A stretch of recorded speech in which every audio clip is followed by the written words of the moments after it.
ငယ်ဘဝကျွန်တော်ရဲ့အမတ်ရစရာလေးတွေကလည်းအဲ့ဒါမန္တလေးမှာအညာမှာဖြစ်နေတာဟုတ်နော်ဆိုတော့လည်းပဲကျွန်တော်ချင်းပြည်ကိုတော့ကျွန်တော်တစ်ခါလောက်ပြန်နေငယ်ရနော်မိဘတွေခေါ်သွားတယ်ကျွန်တော်တို့ရွာရောကျွန်တော်တို့ဟိုဖွာဒီအမေရွာပဲရောကျွန်တော်ခဏရောက်တယ်နော်နောက်ပြီးတော့အထီးတွေတော့ရှိတယ်ချင်းပြည်တွေကနော်ကျွန်တော်ရဲ့ memory လည်းရှိတယ်ငယ်ဘဝ memory လည်းချင်းပြည်မှာရှိတယ်မန္တလေးမှာပေါ်တော့တက်တော့လဲချင်းနေနဲ့ပဲအတူတူပါပဲနော်ဟာခါရီရောဖလမ်ရီရောမင်းတပ်တွေရောဆုံးပါတယ်တိတိမတော်နာဘလုံးဆုံးတယ်ဆိုတော့ဘောကကျွန်တော်ကချင်းပြည်မှာမကြည့်ပင်ခဲ့ပေမဲ့ကျွန်တော်ကမိပြတ်မှာချင်းနေတဲ့တော့တော်တော်လေးထိတွေ့ခဲ့ပါတယ်နော်အဲ့ဒါတခုဆိုတော့နိုင်ငံကြီးအပိုင်းကိုစပြီးတော့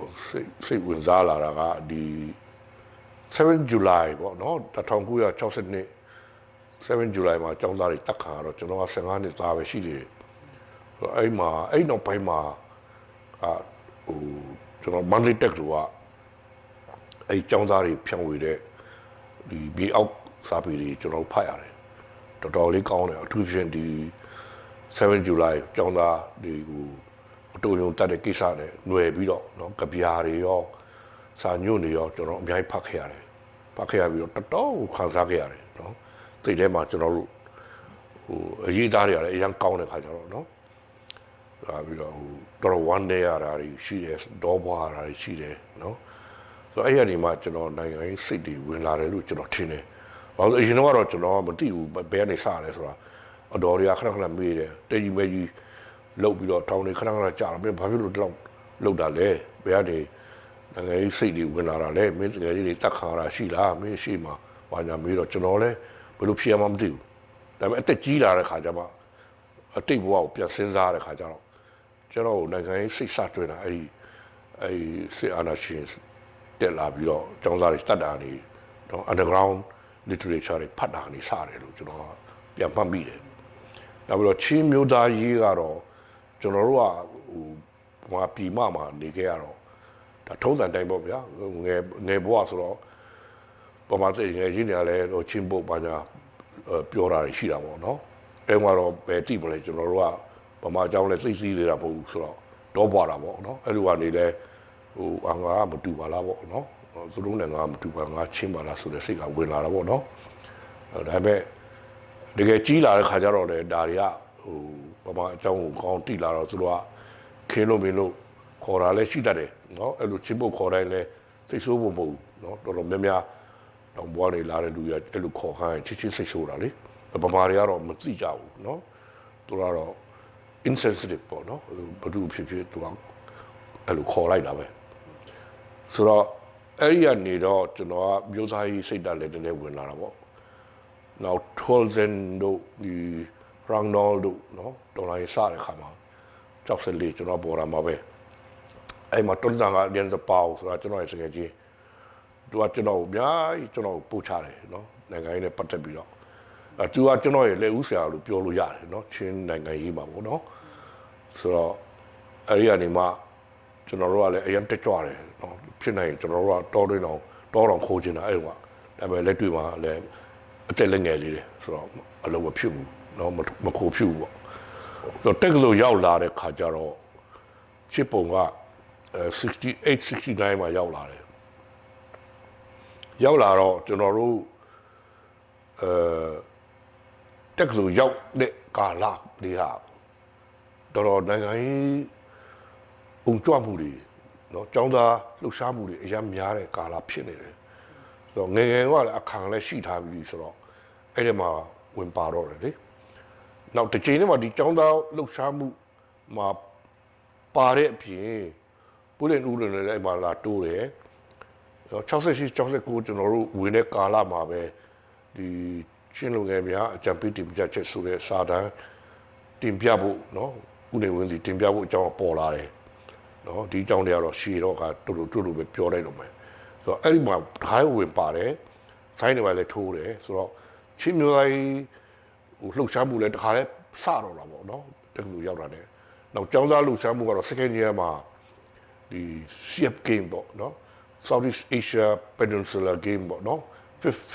fifth game ပေါ့နော် fifth game ခုတော့ Southeast Asia game C game လို့ပဲခေါ်တော့ဗောလေအဲ့မှာကျောင်းသားတွေစပြီးတော့ဆန္ဒပြတယ်နော်အဲ့တော့ကျွန်တော်တို့တမိုင်းဆောင်မှာနေရတာဟုတ်တမိုင်းဆောင်ကအားကစားရုံစတုံးတယ်လေအဲ့မှာ boxing ထိုးတာဟုတ်ကျွန်တော်ဒူးရမှနေတာဟုတ်ဒူးရနဲ့ကတ်ရက်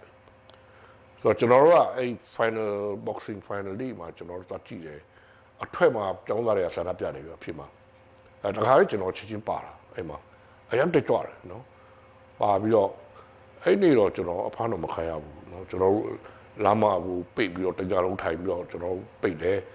နောက်မနေ့လေးနဲ့ခါဘတ်စကားတွေမသွားနိုင်အောင်ကျွန်တော်ပိတ်တယ်နောက်ပိုင်းကျောင်းသားကောင်းဆောင်တွေကအဲ့တပိတ်ကိုရုပ်သိမ်းတော့ကျွန်တော်လည်းပြန်သွားကြတယ်ကျွန်တော်တို့အဲ့တုန်းကတော့အဆောင်ကနေထုတ်မလားကျောင်းကနေထုတ်မလားတခုတော့ခါမယ်ဆိုပြီးတော့အဖေတို့အမေတို့တော့ပြောထားတယ်ဒါပေမဲ့ဘာမှမခံရဘူးအဲ့တော့ first time ကျွန်တော်ကျောင်းသားလူရှာမှုမှာစပါတာပဲအဲ့ရစပြီးတော့ကျောင်းသားတွေနဲ့ကျွန်တော်ကစပြီးတော့အဆက်တွေရလာတယ်ကျောင်းသားတွေမှာလှုပ်ရှားတဲ့လူတွေကလည်းကျွန်တော်သိလာတယ်ဆိုတော့အဲ့ဒီလိုပဲဒီပူလန်ဦးတို့ဦးဆောင်ပြီးတော့လုပ်တဲ့ Federal Movement ဆိုပါစို့เนาะခုခေတ်နောက်ပိုင်းမှာကျွန်တော်တို့ Federal Movement လို့ပဲနာမည်ပေးတယ်ကျွန်တော်တို့ဦးနေဝစီတင်တယ်ပြီးတော့ကျွန်တော်တို့နောက်ဆုံးမှာဖမ်းတယ်အဲ့69မှာကျွန်တော် sign ထိုးခဲ့တယ်ဟာเนาะအဲ့တော့72 December ကျမှဖမ်းတယ်72 December ချင်းလူကြီးတွေကျောင်းသားကောင်းဆောင်တချို့နဲ့လူကြီးတွေပေါ့နော်စဖမ်းတယ်90လောက်ဖမ်းတယ်အဲ့ဒီမှာကျွန်တော်တော့နောက်ဆုံးကြမှာဖမ်းတယ်ဗောလေဆိုတော့ကျွန်တော်အင်းစိန်တောင်ထည့်တယ်ဆိုတော့အင်းစိန်တောင်မှာကျွန်တော်1973တခုလုံးနေရတာပေါ့နော်74 January မှာတော့ပြန်လွတ်လာတယ်နော်ဘာဆိုအဲ့ဒီမဆလာရဲ့ socialist အခြေခံဥပဒေအတည်ပြုတော့ကျွန်တော်ပြန်လွတ်လာတယ်ပြန်လွတ်လာပြီးတော့ကျွန်တော်က NIB clearance စောင့်ရတယ်ကျွန်တော်ချင်းတက်ခွင့်မရဘူးဆိုတော့ကျွန်တော်ဖေကအဲ homeland ဘက်မှာလည်းဘာကြောက်စိမ့်နေပဲတွားလို့ကျွန်တော်ကိုတယောက်ရှိတာပေါ့အဲမှာတင်မော်တိုင်းမှာတက်ဆရာအဲကြောက်စိမ့်နေပဲဆရာတယောက်ခေါ်ဆရာတယောက်ရှိတယ်အဲမှာကျွန်တော်ဗမာတယောက်ကိုတင်ဝေးဆိုသူနဲ့ကြောက်စိမ့်နေလှုပ်တယ်ပြီးတော့မကြပါဘူးနှစ်မကုန်ဘူးမှာကျွန်တော်က NIB clearance ရပြီးတော့ကျွန်တော်ကြောင်းပြန်တက်တယ်ကြောင်းပြန်တက်တာမှမကြသေးဘူးဥစ္စာရေးခင်ဖြစ်တယ်ဒါအဲ့ဒီမှာကျွန်တော်ဝင်ပါပြန်တော့ဆိုတော့ဒုတိယအချိန်ကျွန်တော်ကြာတာပေါ့လေတောင်းနော်အဲ့တော့အဲ့ပထမဖားတော့ကလည်း7ရက်ဒီဇင်ဘာဟိုဒီကျွန်တော်ကမြဂျပ်ပတီမြချင်းဟိုတဲ့ကိစ္စပြီးတော့ပတ်သက်ပြီးတော့ကျွန်တော်ဖားတာ11 December 1972တော့ဒုတိယအချိန်ဖားတော့လဲ11 December 1974နော်ဥစ္စာရေးခင်းကြောင့်ဆိုတော့ဒီတစ်ခေါက်တော့ကျွန်တော်တို့က3လကျော်လောက်နေရပြီးတော့စစ်ခုံရုံးတင်တယ်ကျွန်တော်တို့နော်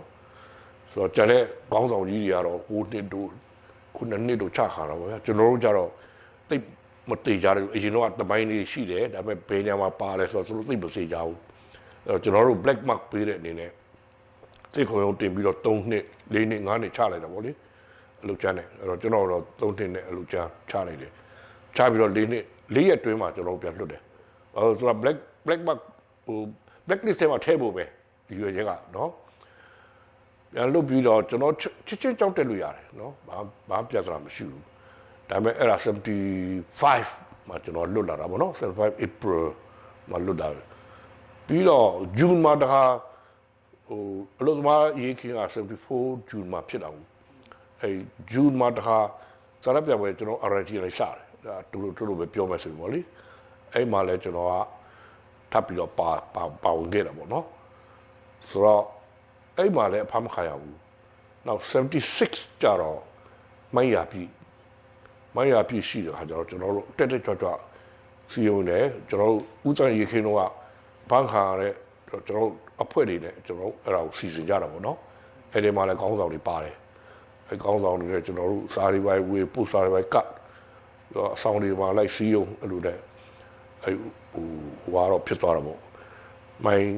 င်းရပြီကြီးတဲ့ပွဲတွေဖြစ်သွားတယ်ဆိုတော့ကျွန်တော်ကအင်မတန်ဟိုတင်းနေရှားနေရာမှာကျွန်တော်ကမလှုပ်ရှားခဲ့ဘူးเนาะဆိုတော့စီရိုးတွေရှင်းတယ်နောက်ပြီးတော့ပိုစတာတွေကတ်တယ်เนาะနောက်ပြီးတော့ပိုစကတ်တွေဝေးတယ်เนาะညမှာပေါ့အဲ့ဒါတော့အဲ့ဘယ်လောက်ဆိုတော့ကျွန်တော်တော့ချစ်ချင်းမဖမ်းဘူး多少嘞？哎，攀看嘞，长大了就那山地来抓个头发说对的，那半夜了就那憋了没憋了，对吧？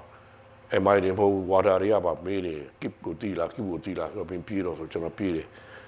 地点嘛不喏，地点嘛就那得拉了多包围了，แต่ที่นี่เปลี่ยนรถลาบีดูจ้าอะไรจนเราไปรีบเส้นละเส้นบีတော့ကျွန်တော်ဖားလို့မရဘူးဆိုတော့သူတို့ကအဲကောင်ကလေးမျိုးကောင်စီကနေနော်ပြည်တဲ့ကောင်စီကနေကျွန်တော်စာနဲ့ပေးနဲ့ခေါ်တယ်မင်းဖေးနဲ့လာခဲ့ပါဆိုတော့ကျွန်တော်သွားတယ်အဲ့တော့တို့ပြောရင်ကျွန်တော်အကြောင်းထုတ်လိုက်တော့ဗျာရာဇမှာထုတ်လိုက်တယ်နော်နောက်မြို့နယ်ချုပ်တစ်နှစ်နော်ကလေးမျိုးမြို့နယ်ကနေမထွက်ရဆိုတော့ကျွန်တော်ချုပ်တာထောင်ထဲချုပ်တာနှစ်ခါဗျာမြို့နယ်အနေနဲ့ချုပ်တာတစ်ခါနော်တစ်နှစ်ချုပ်တယ်ပေါ့ပြီးတော့ကျောင်းကလည်းအပြီးပဲထုတ်လိုက်တာရတဲ့ပါနော်ဆိုတော့အဲ့ဒီကနေမှကျွန်တော်ကကျောင်းသားဘဝနေကျွန်တော်လွတ်သွားပြီးတော့ကျွန်တော်အဖေရဲ့ရုံးမှာပေါ့နော်ကလေးမျိုးမှာကျွန်တော်နေရင်းနဲ့အဲ့ Salai my movement တွေပါလေကျွန်တော်စခဲ့တယ်နော်ဆိုတော့အဲ့ Salai ဆွန်ကျဲလည်းရှိတယ်လေအဲ့ချိန်မှာဆိုတော့တာဟန်ကလေးမှာကျွန်တော်စားတယ်ပြီးတော့ကျွန်တော်နောက်ပိုင်းရောင်ကိုဆင်းသွားတယ်ဒီမှာ Salai Lian ဘုံတို့ Salai Rambling ဘုံတို့နော်နောက် Salai ကျုံမောင်းတို့သူတို့အုပ်စုနဲ့တွေ့တယ်ကျွန်တော်ចောင်းသားတော့မဟုတ်တော့ဘူးဒါပေမဲ့ចောင်းနဲ့ကျွန်တော်ကမကင်းကွာဘူးចောင်းထဲမှာပဲအမြဲတမ်းရှိနေတယ်သူတို့နဲ့အဲ့မှာ Salai my movement စားတယ်နောက်ပြီးတော့ဒီစောင်းပါးတွေနော်ရေးတယ်စားဆောင်တွေထုတ်တယ်နော်အပြေးထားပဲပြီးတဲ့နောက်ပိုင်းမှာတော့ကျွန်တော်နိုင်ငံခြားသွားဖို့ဖြစ်လာတယ်နော်နိုင်ငံခြားသွားဖို့ဖြစ်လာအဲ့ဒီ slide တမောင်ဦးနဲ့ပတ်သက်တာကဒီလိုဗျကျွန်တော်အဲ့ဒီချိန်မှာ first time ဝင်တော့ကနော်72 December မှာဖန်တော့73ခုလုံးကျွန်တော်ထောင်ထဲမှာအဲ့ချိန်မှာ slide တမောင်ကလည်းထောင်ထဲမှာနော်ဒါတူကတော့ကျောင်းသားကိစ္စနဲ့ဝင်တာပေါ့ဆိုတော့ကျွန်တော်ကတိုက်ထဲမှာမွတ်စလင်ကောင်းဆောင်အဲ့ဒီအာဇမ်လည်းခေါ်တယ်ဗမာလိုတော့သူ့နာမည်ကမောင်လွင်လို့ခေါ်တယ်တိုက်ထဲမှာကျွန်တော်8လလောက်နေခဲ့ရတယ်နော်ဟို solitary confinement ခေါ်တာပေါ့နော်တိုက်ပိတ်ခံရတာပေါ့ကျွန်တော်8လလောက်နေခဲ့ရတော့သူကတော့တကယ်တော်လိုင်းသမားတယောက်ပဲအဲ့မွတ်စလင်ကောင်းဆောင်နော်ကျွန်တော်နဲ့လည်းအရင်ခင်သွားတယ်ဒါပေမဲ့ရှစ်လပြီးတော့ကျွန်တော်တို့အဆောင်ပြောင်းတဲ့ခါမှာ तू ကအဆောင်တခြားဆောင်ရောက်သွားတယ်ကျွန်တော်ကအဆောင်3 तू ကအဆောင်6ထင်တယ်ဗျနော်အဲ့မှာ तू ကဒေါက်တာစလီထန်းတို့ slide မောင်တို့နဲ့တဆောင်တည်းသွားဖြစ်တာကျွန်တော်ကတော့တခြားနိုင်ငံသမားတွေပမာတွေနဲ့တွေ့တော့တိုးတယ်ဆိုတော့သူတို့တော့အဲ့မှာခင်သွားတယ်နော်အဲ့မှာခင်သွားပြီးတော့လွတ်လာတော့လဲဒေါက်တာစလီထန်းနဲ့ slide မောင်ကအတူတရက်ထဲလွတ်တယ်ဆိုတော့အဲ့ဒီခုနပြောတဲ့မောင်လွင်ကကျွန်တော်တို့ January မှာလွတ်တယ်74 January မှာလွတ်တယ်သူက June လမှာလွတ်တယ်ဆိုတော့ slide မောင်ဦးကျောင်းကိုကျွန်တော်အကြီးကျယ်ပြောတာနော်မောင်လွင်က slide မောင်ဦးကလည်းသူ့စီလဲတယ်ကျွန်တော်လည်းသူ့စီသွားလဲတယ်ဆိုတော့ तू ကအောင်တယ်လို့ဖြစ်သွားတော့ဗောနော်ကြားထဲမှာ slide မောင်ဦးလည်းမင်း Kipp နဲ့သိရမယ်ကျွန်တော်တို့8လအတူတည်ခဲ့ရတာဆိုတော့ကျွန်တော်အကြောင်းကိုကောင်းကောင်းသိတာဗောနော်ဟို slide မောင်ဦးနဲ့လည်းသူက3လလောက်တည်ရတာဆိုတော့ကောင်းသိတယ်ဆိုတော့မင်းတို့တယောက်အတူလက်တွဲရမယ်မင်းတို့တယောက်ပုံစံလည်းတူတယ်တက်ကြွပုံလည်းတူတယ်နော်ဆိုပြီးတော့မိတ်ဆက်ပေးဖို့နော်ခဏချိန်နေဒါပေမဲ့အချိတ်ဆက်မပြီးဘူးနော်လွဲနေတာဆိုတော့ဥတ္တရေးခင်ဖြစ်တဲ့ခါကျတော့ slide မှာကအဲ့မှာဥဆောင်ပြီးတော့ပေါင်းဆောင်ဖြစ်သွားတာဟုတ်ဆိုတော့အဲ့ပြီးတာနဲ့သူကလည်းပုံရပြီလေ underground ရောက်သွားပြီနော်တော်တော်လေးထားကနောက်မှကြည့်ရတာတော်တော်လေးထားသူ့ကိုလာနေချီပြီးဖွက်ထားတယ်နောက်ပိုင်းသူရိုးတဲ့နေစားအဲ့ဦးနူရဆိုတော့ join လုပ်တယ်အဲ့လမ်းကိုအခုနပြောတဲ့မောင်တွေကပြပေးတာတော့အဲ့3ယောက်ကတနေရာထဲမှာသွားစုံတာကအဲ့ဒါနော်ဘုရားရှင်ပို့ဆောင်တယ်လို့ပြောလို့ရတယ်ဘာလို့ဆိုတော်တော်လေးထားဥစ္စာရေးခင်းဖြစ်တာနဲ့ဖွက်တယ်နောက်သူပြေးတဲ့ခါမှာလမ်းပြပေးသွားလဲအစင်းနဲ့နော်မောင်တွေကအဲ့ဘက်ကိုအရင်ကြွတာနော်အဲ့ရိုးတဲ့ဘက်ကိုခဏရောက်တယ်သူကဆိုတော့အဲ့ရနေသူနဲ့ကျွန်တော်နဲ့ကင်းခွာသွားပြီဆိုတော့ကျွန်တော်အကြောင်းတော့သူသိတယ်သူ့အကြောင်းလည်းကျွန်တော်သိတယ်ဆိုတော့တယောက်လည်းရှာကြတာပေါ့ဗျာနော်သူကလည်းကျွန်တော်တွေ့ကျင်တယ်ကျွန်တော်လည်းသူ့ကိုတွေ့ကျင်တယ်ဒါပေမဲ့မတွေ့ဖြစ်ဘူးအဲ့တော့ဘယ်လိုဖြစ်လဲဆိုတော့ဒီနိုင် သူကြာဆုံးတဲ့နှစ်30မြောက်မှာအဲ့ဒီမှာဒေါက်တာဆလိုက်ထွန်းသားဟိုမြို့တော်ခမ်းမရှိမှာဆန္ဒပြပြီးတော့အဲ့လိုကာလလေးပေါ့နော်အဲ့မှာကျွန်တော်ဆောင်းပါးလေးတစ်ပုဒ်ရေးလိုက်တယ် a legend and a new battle cry ဆိုပြီးတော့ a legend ဆိုတာတော့ဒီဆလိုက်တပေါင်းကိုပြောတာပေါ့နော် a new battle cry ဆိုတာတော့ဒီဆလိုက်ဒေါက်တာဆလိုက်ထွန်းသားကိုကျွန်တော်ဆိုလိုတာဆောင်းပါးတူတူလေးပဲနော်ရေးပြီးတော့ကျွန်တော် internet မှာလွှင့်လိုက်တယ်အဲ့မှာတော့ကျွန်တော်ကလွန်ခဲ့တဲ့နှစ်ပေါင်း30လောက်ကဒီလိုပဲတတိရှိတဲ့နော်ဒေါက်တာကောင်းဆောင်တူပေါ်ခဲ့ဘူးလေဆလိုက်တပေါင်းဦးပေါ့အခု30ကြာသွားတဲ့အခါမှာဒေါက်တာဆလိုက်ထွန်းသားဆိုတာပေါ်လာပြပြီပေါ့နော်သူကနေမှတိုက်ပွဲခေါ်တာတွေသူကတွေးကြော်တယ်ပေါ့နော်ဆလိုက်တပေါင်းဦးကတော့သူကအသက်စတေးသွားတယ်ပေါ့နော်နောက်ပြီးတော့ကမ္ဘာပေါ်မှာတွေးမြေအကြဆုံးတက္ကသိုလ်မှာနော်သူတိုက်ပွဲဝင်နေကြဆုံးသွားတယ်ဆိုတာမျိုးကျွန်တော်ရေးလိုက်တယ်ဗျအဲ့မှာလေ30ဆိုတာကျွန်တော်ခေါင်းထဲမှာဝင်လာတယ်။အော်ဒါကြီးကနှစ်ပေါင်း30တောင်ကြာသွားပြီ။အဲ့တော့ကျွန်တော်မေးလို့ရတဲ့လူတွေကလည်းသိကုန်ကြတော့အဲ့မောင်တွေလည်းအင်္ဂလန်ရောက်လာတယ်။ကျွန်တော်လည်းစကားပြောဘူးတယ်။တွေ့မယ်နဲ့မတွေ့ဖြစ်ဘူးသူဆုံးသွားတယ်အင်္ဂလန်မှာ။အဲ့တော့ကျွန်တော်သူ့အကြောင်းမေးလို့ရတဲ့လူတွေကလည်းသိကုန်ပြီ။နော်ဆိုတော့ကျွန်တော်အချိန်မီရေးရတော့ပဲ30ပြည့်တဲ့နှစ်ဖြစ်နေတာဟုတ်ဒီမြန်ကိုရေးရတော့မယ်ဒါရေးမှဖြစ်မယ်ဒီ30ချိန်မှာရေးမှဖြစ်မယ်ဆိုပြီးတော့ facts တွေကျွန်တော် like မေးဖို့ကလည်းအဲ့ my popo တို့သူဗီဇာဆိုတာဟို US မှာရှိသလို Canada မှာရှိသလိုကျွန်တော်မေးတယ်ကိုလိုက်မေးတယ် connection ကိုမရအောင်အဲ့ဒါနဲ့ရှိသလောက်ကျွန်တော်မှတ်မိသလောက်နဲ့ကျွန်တော်ရေးလိုက်တယ်နော်ကျောင်းသားလူချမ်းမှုတွေအကုန်လုံးကျွန်တော်သိလာဘူး74 75 76 3နှစ်ကာလတိုက်ပွဲအရင်ပြင်းထန်တဲ့ခါကျတော့အဲ့ဒီဟာကိုနောက်ခံထားပြီးတော့ flight 175ဟို73မှာလည်းကျွန်တော်တို့ရှိတဲ့ခါမှာသူထောင်ချနေတယ်74မှာလည်းသူအဲ့မှာပါဝင်တယ်75မှာလည်းသူနောက်ပါဝင်တယ်အဲ့ဒီဟိုလူသမားတစ်နှစ်မြောက်မှာလည်းသူအဲ့မှာဥဆောင်တယ်နောက်76မှာတခါထပ်ပါတယ်နော်မိုင်းရပြီမှာထပ်ပြီးတော့ဖမ်းတယ်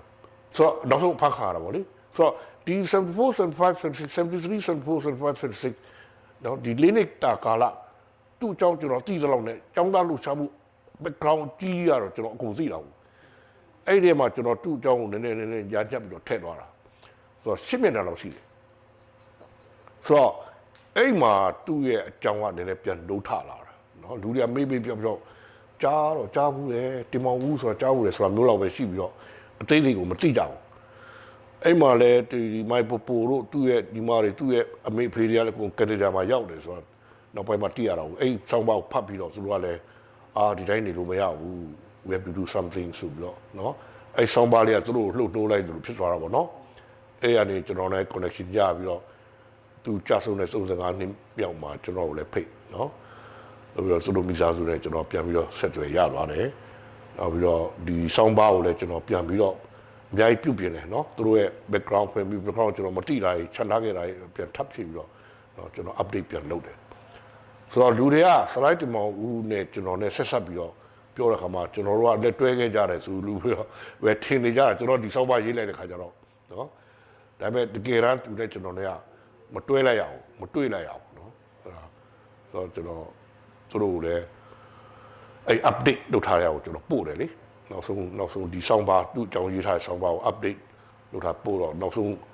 ဟိုမှာကျွန်တော်မှတ်ချက်ရေးထားတယ်ကျွန်တော်သူနဲ့မတွေ့ဘူးပါဘူးဒီပထမဆောင်းပါရေးတော့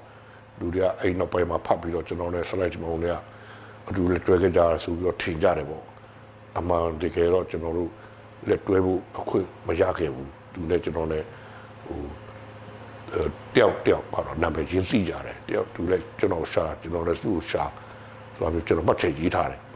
နော်မိုင်ပိုကတော့သူတို့ web page မှာတင်တဲ့ခါကျတော့အဲ့မှတ်ချက်ကပါမလာဘူးနော်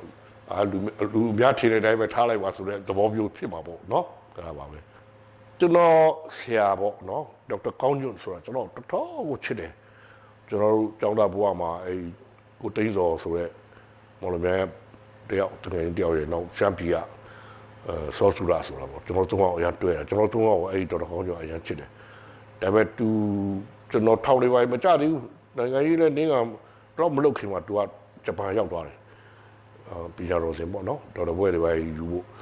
ဒေါ်တော်ဘွဲပြန်ယူပြီးပြန်လာတဲ့ခါမှာနော်ကျွန်တော်ကအပြင်ကိုရောက်နေပြီလေ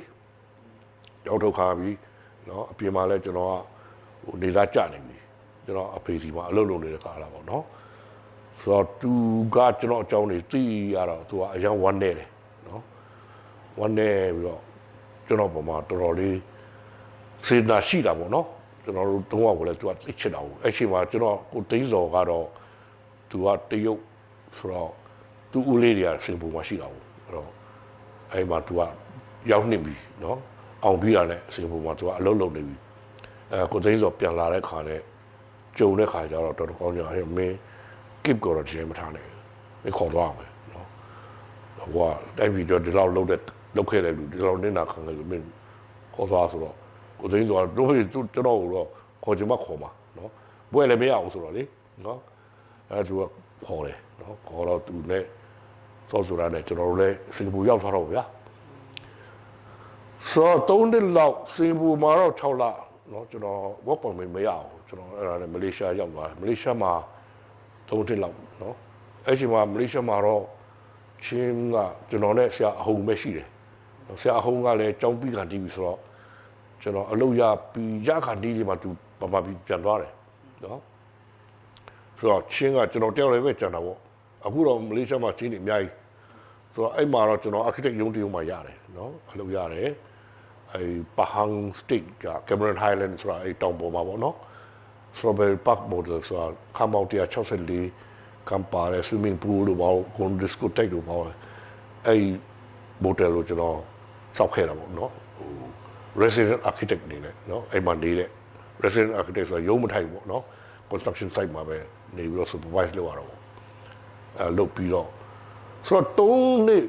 လောက်ကကျွန်တော်တို့ကတန်ရုပ်ကိုဆောင်ရတာဟုတ်ကိုလာကရဲ့10ရိုင်းလုံးဆိုတော့အဲ့လိုခုဆောင်ပြီးရင်ကျွန်တော်ထွက်ကြရ Thailand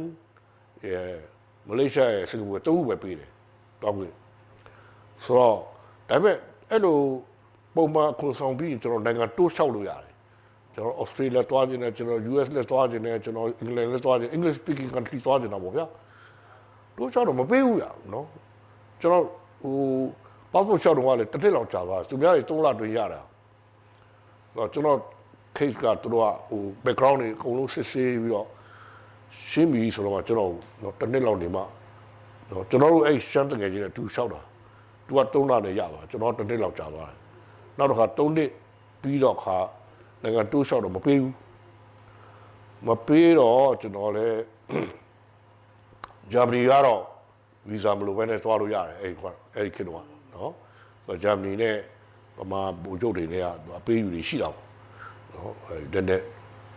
ဟိုခဲယမီကြောက်တော့နော်အယောင်ဝယ်တွေရှိတယ်ခါကျတော့သူတို့ပဲ passport ရှိတာဒီအစိုးရဘိုင်းကပဲ passport ရှိတာဘူးဆိုတော့ဗီဇာမလို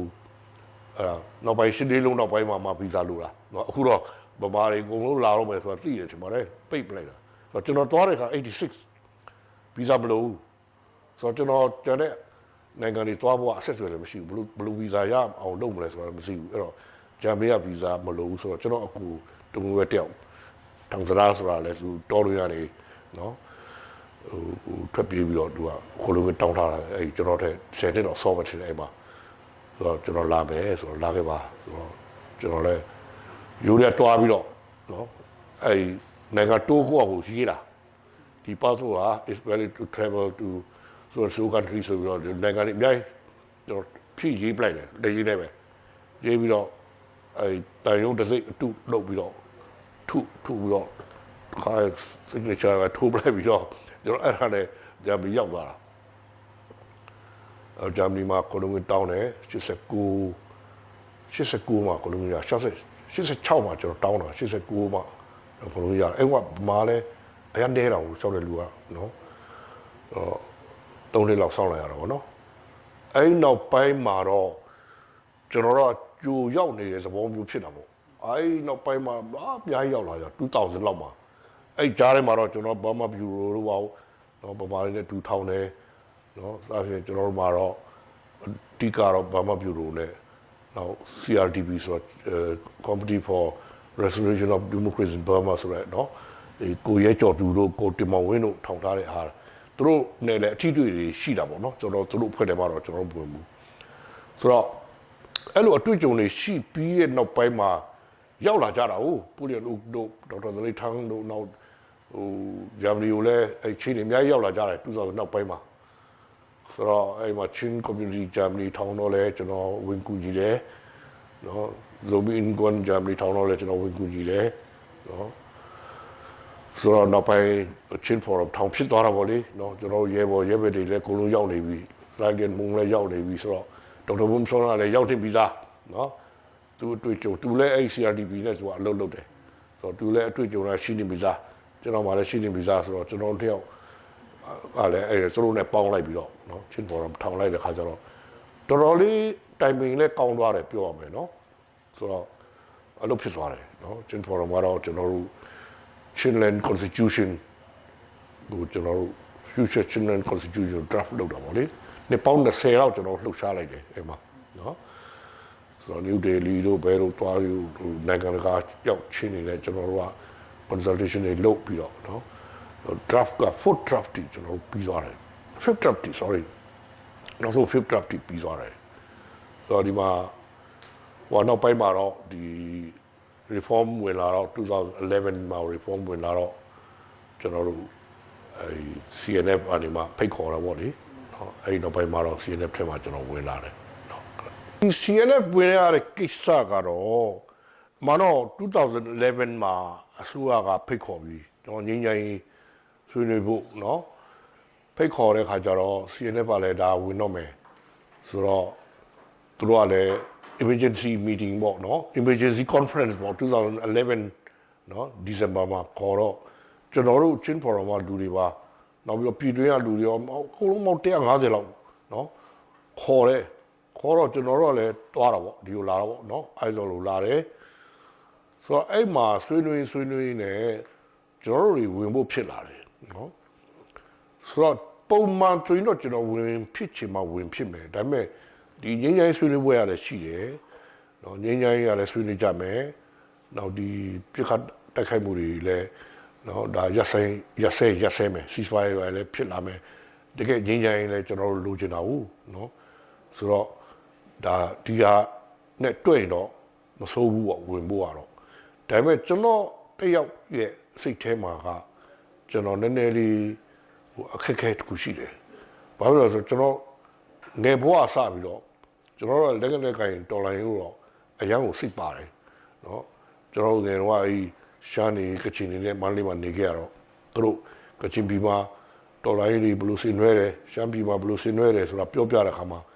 ကျွန်တော်တို့ကအားကြတယ်ကျွန်တော်တို့ကအားငယ်တယ်နော်ကိုချင်းပြည်မှာဘာမှမလုပ်နိုင်ဘူးဆိုတော့ဒါပေမဲ့ကျွန်တော်လည်းတောခုဖို့လည်းဟိုနှစ်ချိန်သုံးချိန်လောက်တော့ကျွန်တော်စူးစမ်းခဲ့ဘူးတယ်နော်ငယ်ဘဝ second year လောက်ထိနော်ဒါပေမဲ့မအောင်မြင်ဘူးနော်ကျွန်တော်တောခုဖို့ကလမ်းခုလာနေပြန်လာရတာပဲဖြစ်နေတာနော်မအောင်မြင်ခဲ့ဘူးအဲ့ဒါနဲ့ကျွန်တော်ရဲ့နိုင်ငံဘဝကထောင်ထဲမှာလမ်းမပေါ်မှာနော်အဆောင်တွေမှာနော်ပိုစတာကတ်တာနော်လမ်းမပေါ်ကျွေးကြော်တာအော်ဟစ်တာနော်မှထောင်ထဲမှာနော်ရက်ဆိုင်မှာလက်ဖိတ်ဆိုင်မှာပြောကြမယ်ဆိုကြမယ်ညင်းကြမယ်ခုံကြမယ်အဲ့ဒီဘဝမှာပဲကျွန်တော်ပြီးခဲ့တာဆိုတော့ကျွန်တော်ကလက်နဲ့ကင်နဲ့နော်အဖွဲ့အစည်းတဲ့ကျွန်တော်တခါမှ join ဟိုအဖွဲ့ဝင်မဖြစ်ခဲ့ဘူးဆိုတော့အတက်က60ကျော်သွားတဲ့ခါကျမှကျွန်တော်ကလက်နဲ့ကင်ဖွဲ့စည်းတစ်ခုမှာဝင်ဖို့ကတော်တော်လေးကျွန်တော်မှာအခက်အခဲရှိတယ်တစ်ဖက်မှာလည်းမဝင်လို့လည်းမဖြစ်တော့ဖိတ်ခေါ်နေတယ်နော်ကျွန်တော်ရဲ့တကယ်အချစ်ဆုံးရဲဘော်တွေဖြစ်တဲ့ပူလီယန်အုတ်တို့နော်ဒေါက်တာစလီထန်းတို့နော်နောင်လင်းထန်းတို့ကလည်းရှိနေတယ်သူတို့လည်းဝင်ကြမယ်ဆိုတော့မဝင်လို့လည်းမဖြစ်ဘူးနော်ဆိုတော့ကျွန်တော်မှာအထင်လားထိနေတာလည်းရှိတယ်ကျွန်တော်ကဘယ်ပါတီမှမဝင်ခဲ့ဘူးဆိုရနော်60လည်းကြော်လာပြီဘယ် political party မှမဝင်ခဲ့ဘူးဘာလက်နဲ့မှလည်းမခံခဲ့ဘူးဆိုတော့အစင်လာဆက်ပြီးတော့ထိနေတယ်ဒါနဲ့ပဲတည်သွားခြင်းတယ်ဘာလို့ဆိုကျွန်တော်တို့နိုင်ငံရေးလုပ်နေတဲ့ကာလမှာဟိုမဲပုံးလည်းထောင်လို့မရဘူးနော်ဘယ်မှာဟိုဝင်ကြီးဖြစ်ဖို့လည်းအလားအလာလည်းမရှိဘူးနော် ကျွန်တော်ထောင်ထဲမှာဟိုနေ့ရှိလာများကြမလားဒါမှမဟုတ်ထောင်ထဲမှာတည်မလားဒါမှမဟုတ်ကတ်ရလာပေါ်မှာတည်မလားဟိုတောခုံပြီးတောထဲမှာတည်မလားဒါပဲကျွန်တော်ရဲ့ဆုလက်ကနော်တည်ချင်းတရားကျွန်တော်ရဲ့အကောင်းဆုံးဆုလက်ပဲနော်ထိုင်ကုန်တွေကရဖို့မရှိဘူးဆိုတော့ထောင်ဆိုရင်လည်းကျွန်တော်ရဲ့ခုနာရနော်ဆိုတော့အဲ့လိုဘဝမျိုးနဲ့ဖြတ်တန်းခဲ့ရတော့အဲ့ဒီဟာကိုကျွန်တော်ထိန်းနေတယ်ဗျဆိုတော့ကျွန်တော်တင်လိုက်ဒိုင်လက်မအရင်များတဲ့ခါကျတော့ကျွန်တော်ဟိုဝိုင်းဝန်းပြီးတော့မဟုတ်ပါဘူးဝင်ပါဘုကေအားလုံးတူဝင်အောင်ဆိုတော့ဒါဆိုကျွန်တော် condition တစ်ခုတောင်းမယ်ဗျာလို့ကျွန်တော်ပါတီမဝင်ဘူးဗျာလို့ကျွန်တော်တကယ်အားလုံးဝင်မဲ့ဟာကြီးကိုကျွန်တော်တကယ်လည်းဝင်နေတယ်နောက်ဒီငင်းငိုင်းဆွေးနွေးမဲ့ဟာကိုလည်းကျွန်တော်အားပေးနေတယ်ဘာလို့ကျွန်တော်တို့ကငင်းငိုင်းကိုကျွန်တော်တကယ်ကိုလုပ်နေတယ်ဆိုတော့အဲ့မှာလည်းကျွန်တော်ပါဝင်နေတယ်ဒါပေမဲ့လည်းကဖွဲ့စည်းတစ်ခုမှာကျွန်တော် member ဖြစ်ဖို့ကကျွန်တော်တော်တော်လေးအခက်အခဲရှိတဲ့ခါကျတော့ member မဝင်ပဲနဲ့ဖြစ်မှာလားဆိုတော့သူတို့ဆွေးနွေးပြီးတော့ဖြစ်ပါတယ်နော်ဆိုတော့ဆိုလိုတာ member ရဲ့ non member ရဲ့မဟုတ်ဘူးချင်းအားလုံးနော်ကောင်းဆောင်တွေအားလုံးအစင်လာရှိတဲ့လူတွေအားလုံးဟိုပူပေါင်းပြီးတော့ကျင်းတဲ့ platform မှာလူတကာအတွက်ချင်းမျိုးချစ်စိတ်ရှိတဲ့ချင်းတွေအားလုံးအတွက်ဆိုတဲ့ဟာဟိုပုံဖော်တဲ့သဘောဆိုတော့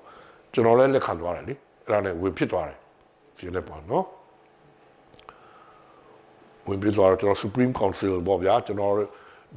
ရဲ့ဒေါက်တာဇလီထန်းရဲ့နော်ဒီပုဏ္ဏရဲ့နောက်ပုဒ်ရန်ဥပဒေကျွန်တော်တို့ကအလက်ချဥက္ကဋ္ဌဆိုတော့ဒေါက်တာဇလီထန်းက2012မှာစပြီးတော့ယူတယ်နောက်တစ်နှစ်13မှာပုလန်အိုနောက်2014မှာကျွန်တော်တစ်နှစ်ဥက္ကဋ္ဌယူတယ်နောက်2015မှာတော့ပုဏ္ဏလင်းထန်းကယူသွားတယ်နော်ဆိုတော့အဲ့နောက်ပိုင်းမှာတော့ကျွန်တော်တို့ကဟို Supreme Council member အနေနဲ့ပဲဆက်ပြီးတော့ပါဝင်တာပေါ့ဗျာကျွန်တော်တို့စထောင်လာချင်း from 1998မှာစထောင်တယ်ဆိုတော့စထောင်ကြရကျွန်တော်တို့ကအဲ့ခုနပြောတဲ့ Chinland Constitution ကို draft လုပ်တယ်လုပ်ရင်လည်း first draft second draft third draft fourth draft ဆိုပြီးတော့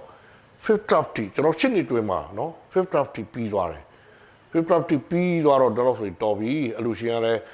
အဲ့လောက်ဆိုရင်တော့ကောင်းပါပြီဆိုပြီးတော့ fifth draft အထက်တော့ပုံမလုပ်ကြပါနဲ့တော့ဆိုတော့တခြား concept အဲ့ဒီနဲ့ကျွန်တော်စဉ်းစားကြတဲ့ခါကျတော့ကျွန်တော်ကအဲ့မှာ coordinator ဖြစ်သွားတယ်เนาะပြီးတော့ပြည့်လည်းသူကမောသွားပြီရှစ်တဲ့တော့လုပ်ခဲ့ရတာဆိုတော့သူကအဲ့မှာ secretary ပေါ့လေအဲ့တော့ကျွန်တော်ယူတဲ့ခါမှာတော့ဥက္ကဋ္ဌရဲ့ convener တို့ဘာလို့အရင်တော့ရှိတယ်အဲ့ဒါမထားတော့ဘဲနဲ့ coordinator တယောက်ပဲထားပြီးတော့ကျွန်တော်လူ member ဆိုပြီးတော့เนาะထားတယ်ကျွန်တော်က coordinator ပေါ့လေအဲ့တော့ကျွန်တော်မှတာဝန်ဖြစ်လာတယ်เนาะဒီ Chill Forum ကိုဆက်လက်ပြီးလှုပ်ရှားဖို့ဖြစ်လာတော့ကျွန်တော်အဲ့ဒီဒီမိုကရေစီအကြောင်းရေးတော့မယ်ဆိုပြီးတော့စဉ်းစားတဲ့အခါမှာ Chill Forum ကတော့တာဝန်ပေးလဲဆိုတော့ဒီ State Department ကထုတ်တဲ့ Principles of Democracy ဆိုတာ29မျက်နှာသူကတမျက်နှာကို principle တစ်ခုတမျက်နှာကို principle တစ်ခုအဲ့လိုအလုံးပေါင်း principle ပေါင်း29ခုရေးထားတယ်ဗျအဲ့ဒါကိုပြင်ဘာလာပြန်ဆိုပြီးတော့ကျွန်တော် assignment ပေးလိုက်တယ်ကျွန်တော် Chill Forum မှာကျွန်တော်ဖတ်ကြည့်တဲ့ခါကျတော့ဒီဟာကြီးကိုဘာသာပြန်လို့ဗမာပြည်သူတွေနားလည်မှာမဟုတ်ဘူးလို့ကျွန်တော်ခံစားရတယ်။ဘာဖြစ်လို့လဲဆိုတော့ဒီ American တွေကဒီပေါက်200လောက်နော်ဒီမိုစီရဲ့အရာသာဟိုခံစားပြီးတော့ဒီမိုစီမှာမွေးဖွားပြီးတော့နေလာတဲ့ခါကျတော့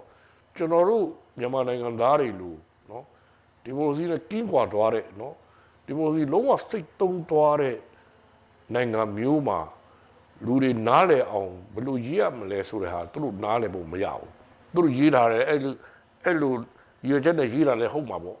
ဒါပေမဲ့ကျွန်တော်တွက်လိုက်တယ်ဒါနဲ့တော့လူတွေနားလည်မှာမဟုတ်ဘူးဆိုပြီးတော့တွက်လိုက်ပြီးတော့တော်ပြီဒါတော့ငါမရေးတော့ဘူးငါဘာငါရေးမယ်ဆိုကျွန်တော် research လုပ်တယ်လို့ရှော့ဖတ် internet မှာတော့ sub လုပ်ပြီးတော့လို့ရှော့ဖတ်ခြင်းနဲ့တနေ့မှာကျွန်တော်အလေးအောင်ပေးလိုက်တယ်စာပိုင်လေးတစ်ခုတော့တွေ့တယ်အဲ့မှာဘယ်လိုရေးထားလဲဆိုတော့ဒီမိုကရေစီဆိုတာတဲ့ဟိုတကဘာလုံးကလက်ခံတဲ့စံတစ်ခုတော့မရှိပါဘူးတဲ့နော် standard တစ်ခုတော့မရှိပါဘူးတဲ့ဒါပေမဲ့ဒီမိုကရေစီကျင့်သုံးတဲ့နိုင်ငံတိုင်းမှာအခြေခံဒီအောက်ပါအခြေခံ၃ချက်ကတော့မရှိလို့မရဘူးပေါ့နံပါတ်1ကလွတ်လပ်မှုဆိုတာရှိရမယ်နော်အဓိပ္ပာယ်ကတော့ဒီကျွန်းစနစ်နော်အာဏာရှင်စနစ်အောက်မှာဒီမိုကရေစီ ထူထောင်လို့မရဘူးပေါ့ဗျာအားလုံးကလွတ်လပ်တဲ့လူမျိုးဖြစ်ရမယ်ကိုလိုနီအောက်မှာလည်းမဖြစ်ရဘူးနော်အားလုံးကလွတ်လပ်တဲ့လူမျိုးဖြစ်ရမယ်နံပါတ်1နံပါတ်2ကအားလုံးကလည်းဓာတ်တူရမယ်ပြီးတော့နံပါတ်3ကအဲ့လွတ်လပ်မှုနဲ့ဓာတ်တူမှုကိုနော်အာမခံထားတဲ့အခြေခံဥပဒေလည်းရှိရမယ်ဒီ3ချက်ကတော့ဒီမိုကရေစီနိုင်ငံတိုင်းမှာတူပါတယ်တဲ့အဲ့မှာကျွန်တော်အလင်းခါရရသွားတယ်ဟာဒါနဲ့တော့ရပြီဒီကနေစကင်လို့ရှိရင်တော့နော်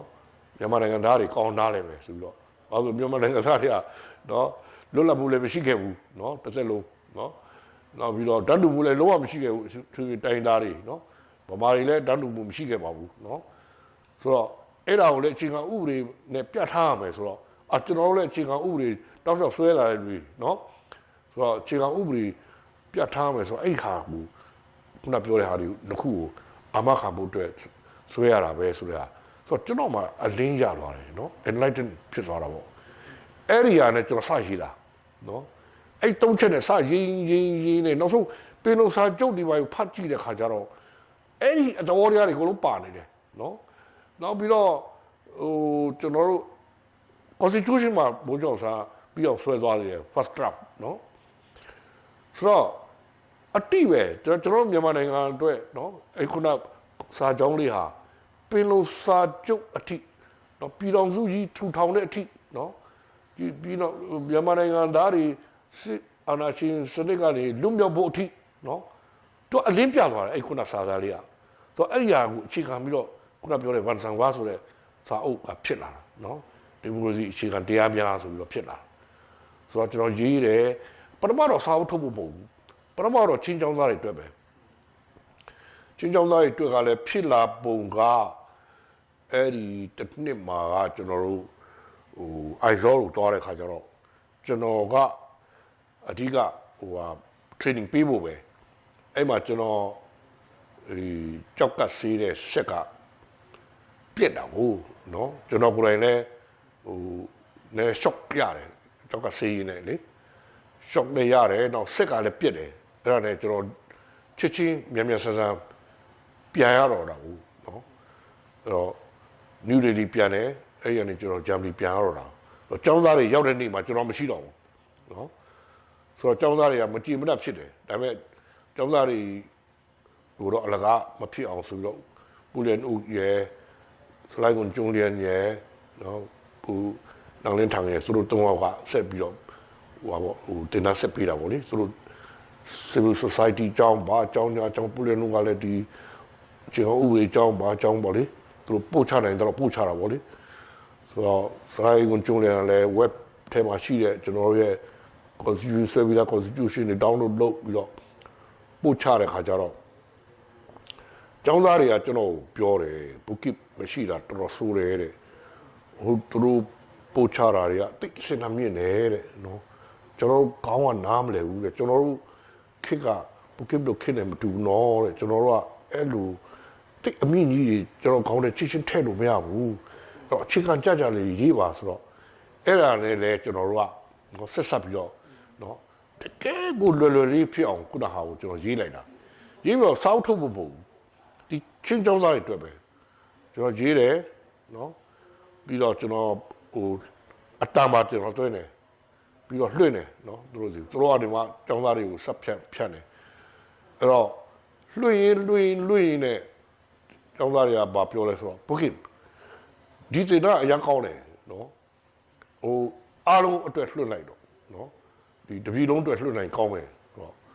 ဒါလို့ကျွန်တော်လည်းအဲ့မှာ web ဒီပိုင်းနဲ့လွတ်လိုက်တော့တာပေါ့ဗျာနော်အဲ့မှာကျွန်တော်တူလေးစလိုက်ဒီခိုင်ပြီးပေါ့ Thomas ခိုင်ပြီးပေါ့နော် Thomas ခိုင်ပြီးရနေမှာဒီကြလုတ်ပေးပြီးတော့ web နဲ့လွှင့်လိုက်တယ်အဲ့တော့ကျွန်တော်တန် file ပါပါတယ်တန်ကလွှင့်တိုင်းကအတန်နဲ့ text နဲ့ပါတာပေါ့ဗျာနော်ဆိုတော့ခါကျတော့ဗမာပြည်တို့တော်တော်ပြတ်နေဗျနော်တော်တော်ကိုပြတ်နေအထဲကိုတော်တော်ပြတ်ပြီးတော့ဒီပွင့်သွားတဲ့ခါမှာကျွန်တော်တို့ငွေပေးတဲ့เนาะကျွန်တော်တို့အလှရှင်ပေါ့အနီးဒီကအဲဒီတာဝန်ရှိတယ်သူတို့ first time ပြည်တွင်းဝင်တဲ့ခါကျတော့ကျွန်တော်ပြောတယ် Kipp တဲ့ကျန်တဲ့ကျွန်တော်တို့ကူညီခဲ့တဲ့ a poet see John Armia would. Now, Chinland the cool way, a young aya. No, look a low there, they are low there. Now, we see the Pama, just a machine. No, well, pure time to get tongue there. John I were up just like very. Now we look come here, yeah, one sang va. A period young there, no, Pama and Julie, look, you know, let do it, the one sang va, take on and look your jar. So, you know, let Ashi, so now, Panjaro, that's how told me, so shit out of that totally. 2012, no, that is like 2012, no, the reformer will have it, no, so now let's see an FT will have it, now to know Sabino, period will be, no, Piranzu say, as soon as we're to know the bilateral agreement, no, no, to know MPC ma, we will load the Hajaro. Cho aiวันสังว่าထွက်တော့မယ်နော်အဲ့ချိန်မှာကျွန်တော်လာတာဟုတ်ဆိုတော့စာအုပ်တော့မထွက်သေးဘူးဒါပေမဲ့ကျွန်တော်ပထမဆုံးဝင်သွားတယ်အဲ့ CNF နဲ့အစိုးရနဲ့စကားပြောမယ်ညီညာစကားပြောမယ်ကိစ္စမှာကျွန်တော်ဝင်သွားတယ်ဝင်သွားတော့ကျွန်တော်ပြောတယ်ကောင်းပြီစာအုပ်မထွက်သေးဘူးကိစ္စမရှိဘူးကျွန်တော်ဒီမဲ့ကျွန်တော်တင်တန်းပေးမယ်အဲ့တော့ NLD ရောနော်ကြံ့ခိုင်ရေးရောနောက်တိုင်းသားပါတီရောအကုန်လုံးခေါ်လူ90လောက်ခေါ်ပါကောင်းဆောင်လေးခေါ်ပါကျွန်တော်သင်တန်းပေးမယ်ဆိုတော့အိုဘားမားလာတာလည်းမကြသေးဘူးမရှိမနှောင်းเนาะနောက်ခုကဖွင့်လိုက်တာလည်းမရှိမနှောင်းเนาะဆိုတော့အထက်ကကျွန်တော်တို့ကျောင်းသားတွေကျောင်းသားကောင်းဆောင်တွေကဝန်ဆောင်ပါကူညီနေတဲ့ဆလိုက်မမောင်တို့เนาะဘုခိအဲ့ဒါလုပ်မယ်ဆိုရင်ခွင့်တောင်းမယ်မတောင်းနဲ့လို့เนาะခွင့်တောင်းပြီးတော့ပေးရမလဲလို့เนาะဒီရှင်မှာဦးကြောင်ဖြစ်နေရှင်မှာတော့မတောင်းနဲ့လုတ်ထည့်လိုက်မယ်ဆိုတော့ကျွန်တော်အခန်းထဲမှာငှားပြီးတော့လုတ်ထည့်လိုက်တော့ဟုတ်နောက်ပြီးတော့အဲ့အောက် background မှာလည်းတခါလဲconstitutional democracy ဆိုပြီးတော့လေ federal လို့အောင်ကျွန်တော်မတုံ့ရဲသေးဘူးเนาะ constitutional democracy ဆိုတော့ sponsor ကလုတ်တဲ့လူတွေကChin Forum နဲ့ NED ပေါ့เนาะအဲ့နောက်မှာအောက်မှာကျွန်တော်အဲ့ဒါပါထည့်ပေးပါလို့ကျွန်တော်ဝန်နာပေါ်မှာရေးခဲ့တယ် NED National Endowment for Democracy တဘောက US government ရဲ့အခုကြီးပါတယ်ဆိုတာကိုပြတာပေါ့ဗျာထောက်လိုင်းလို့လာလို့ရှိရင်သူတို့ရိုက်သွားရင်လည်းအိုဘားမားလာတာလည်းမရှိမနှောင်းဆိုတော့ဒီမှာပြောင်းလဲကာလာဆိုတော့အဲ့ဒါကျွန်တော်အဲ့လို surprise attack လုပ်လိုက်တာ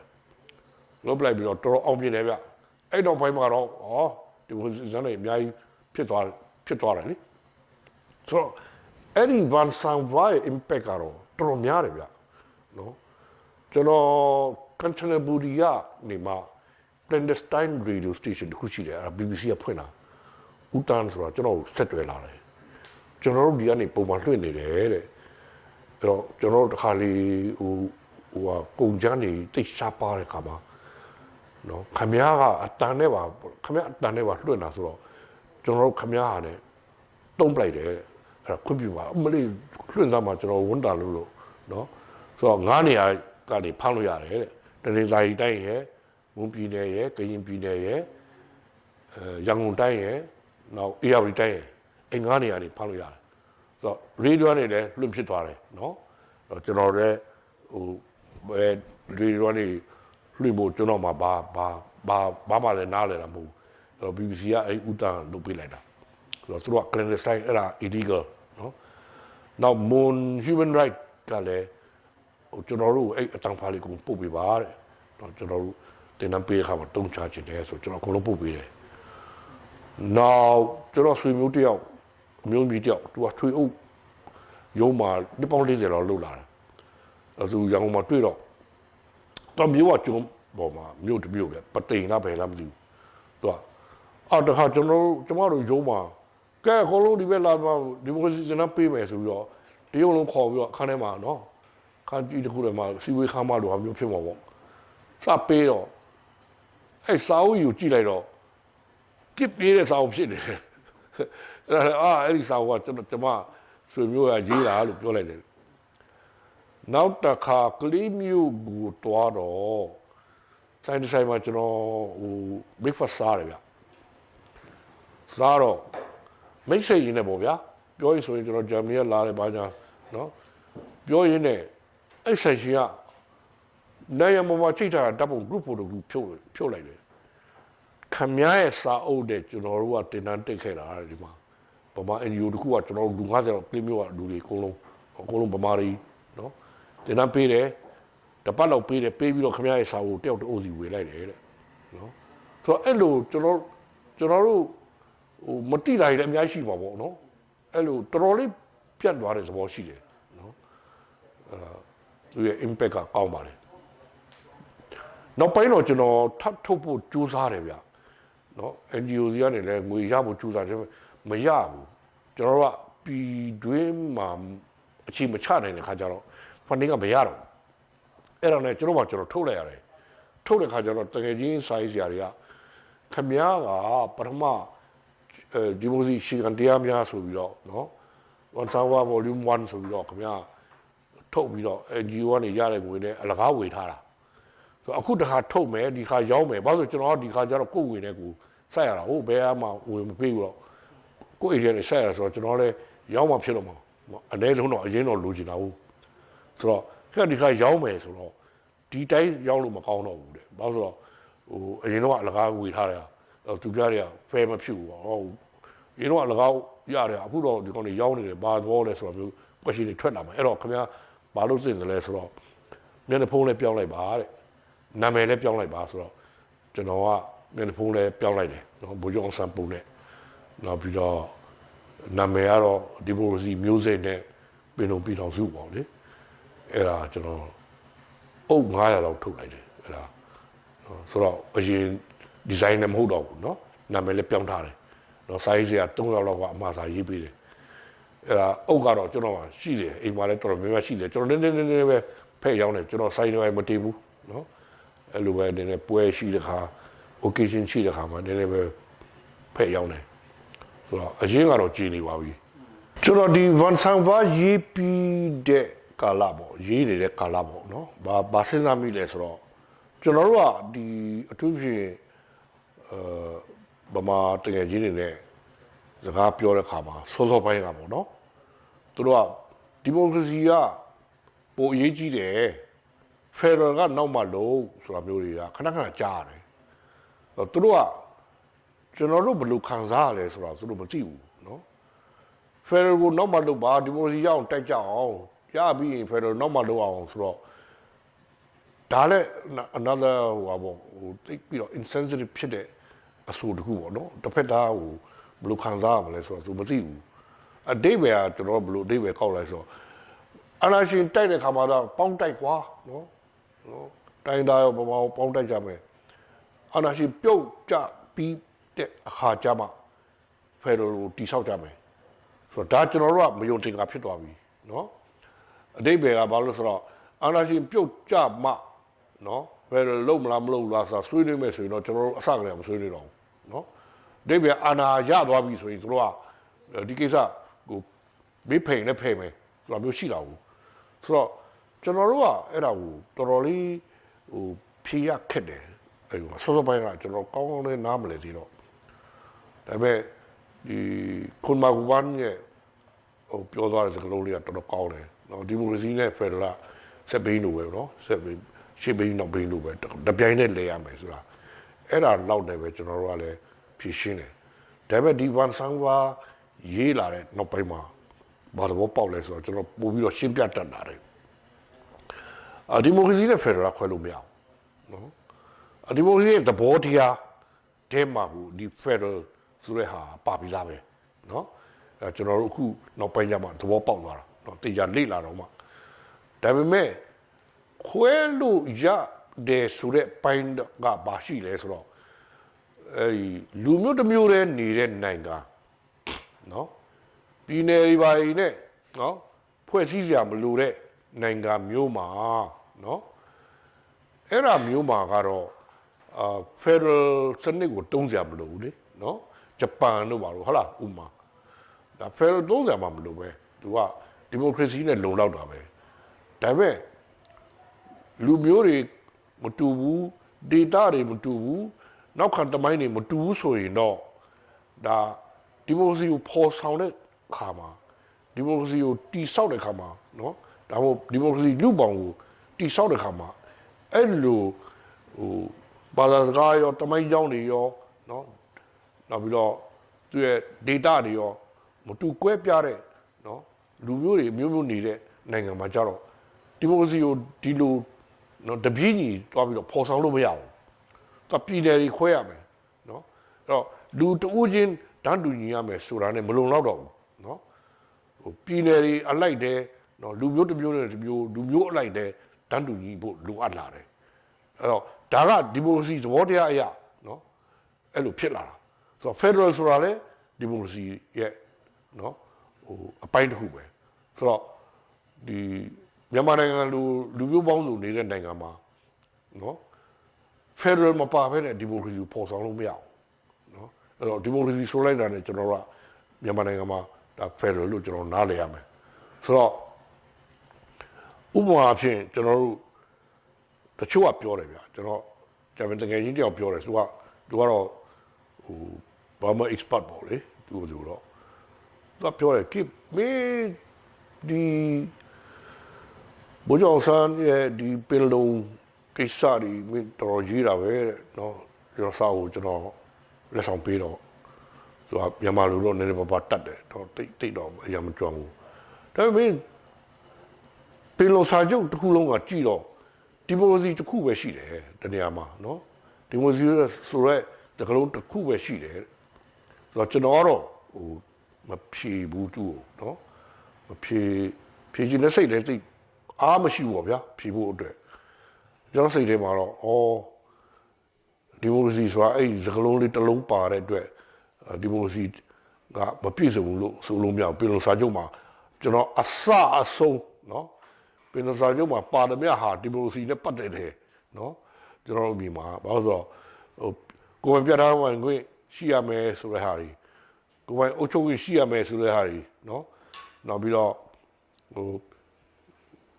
ပြည်နယ်လိုချင်တဲ့ဟာတွေနော်နောက်ပြီးတော့ဗမာနဲ့အတူတူနော်ဒန်းတူယူတူဒီလွတ်လပ်ရေးလိုချင်တဲ့ဟာတွေနောက်ပြီးတော့ပင်လုံစာချုပ်ရဲ့ clause 8 and 9မှာ financial autonomy နော်ဘာသာရေးကိုပဲပြဋ္ဌာန်းပိုင်ခွင့်အဲ့ဒါတွေအားလုံးကဒီမိုကရေစီသဘောတရားတွေပဲနော်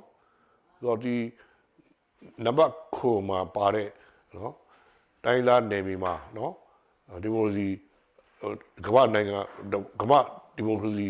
နိုင်ငံတွေမှာရှိတဲ့အခွင့်အရေးတွေအကုန်လုံးခံစားရမယ်ဆိုတဲ့ဟာလေတစ်ခုကပဲဒီမိုကရေစီမဟုတ်ဘူးကျန်တဲ့အပိုက်တွေအကုန်လုံးကလည်းဒါဒီမိုကရေစီနဲ့ပတ်သက်တာပဲဆိုတော့ကျွန်တော်ကအဲ့လိုမြင်တယ်လေ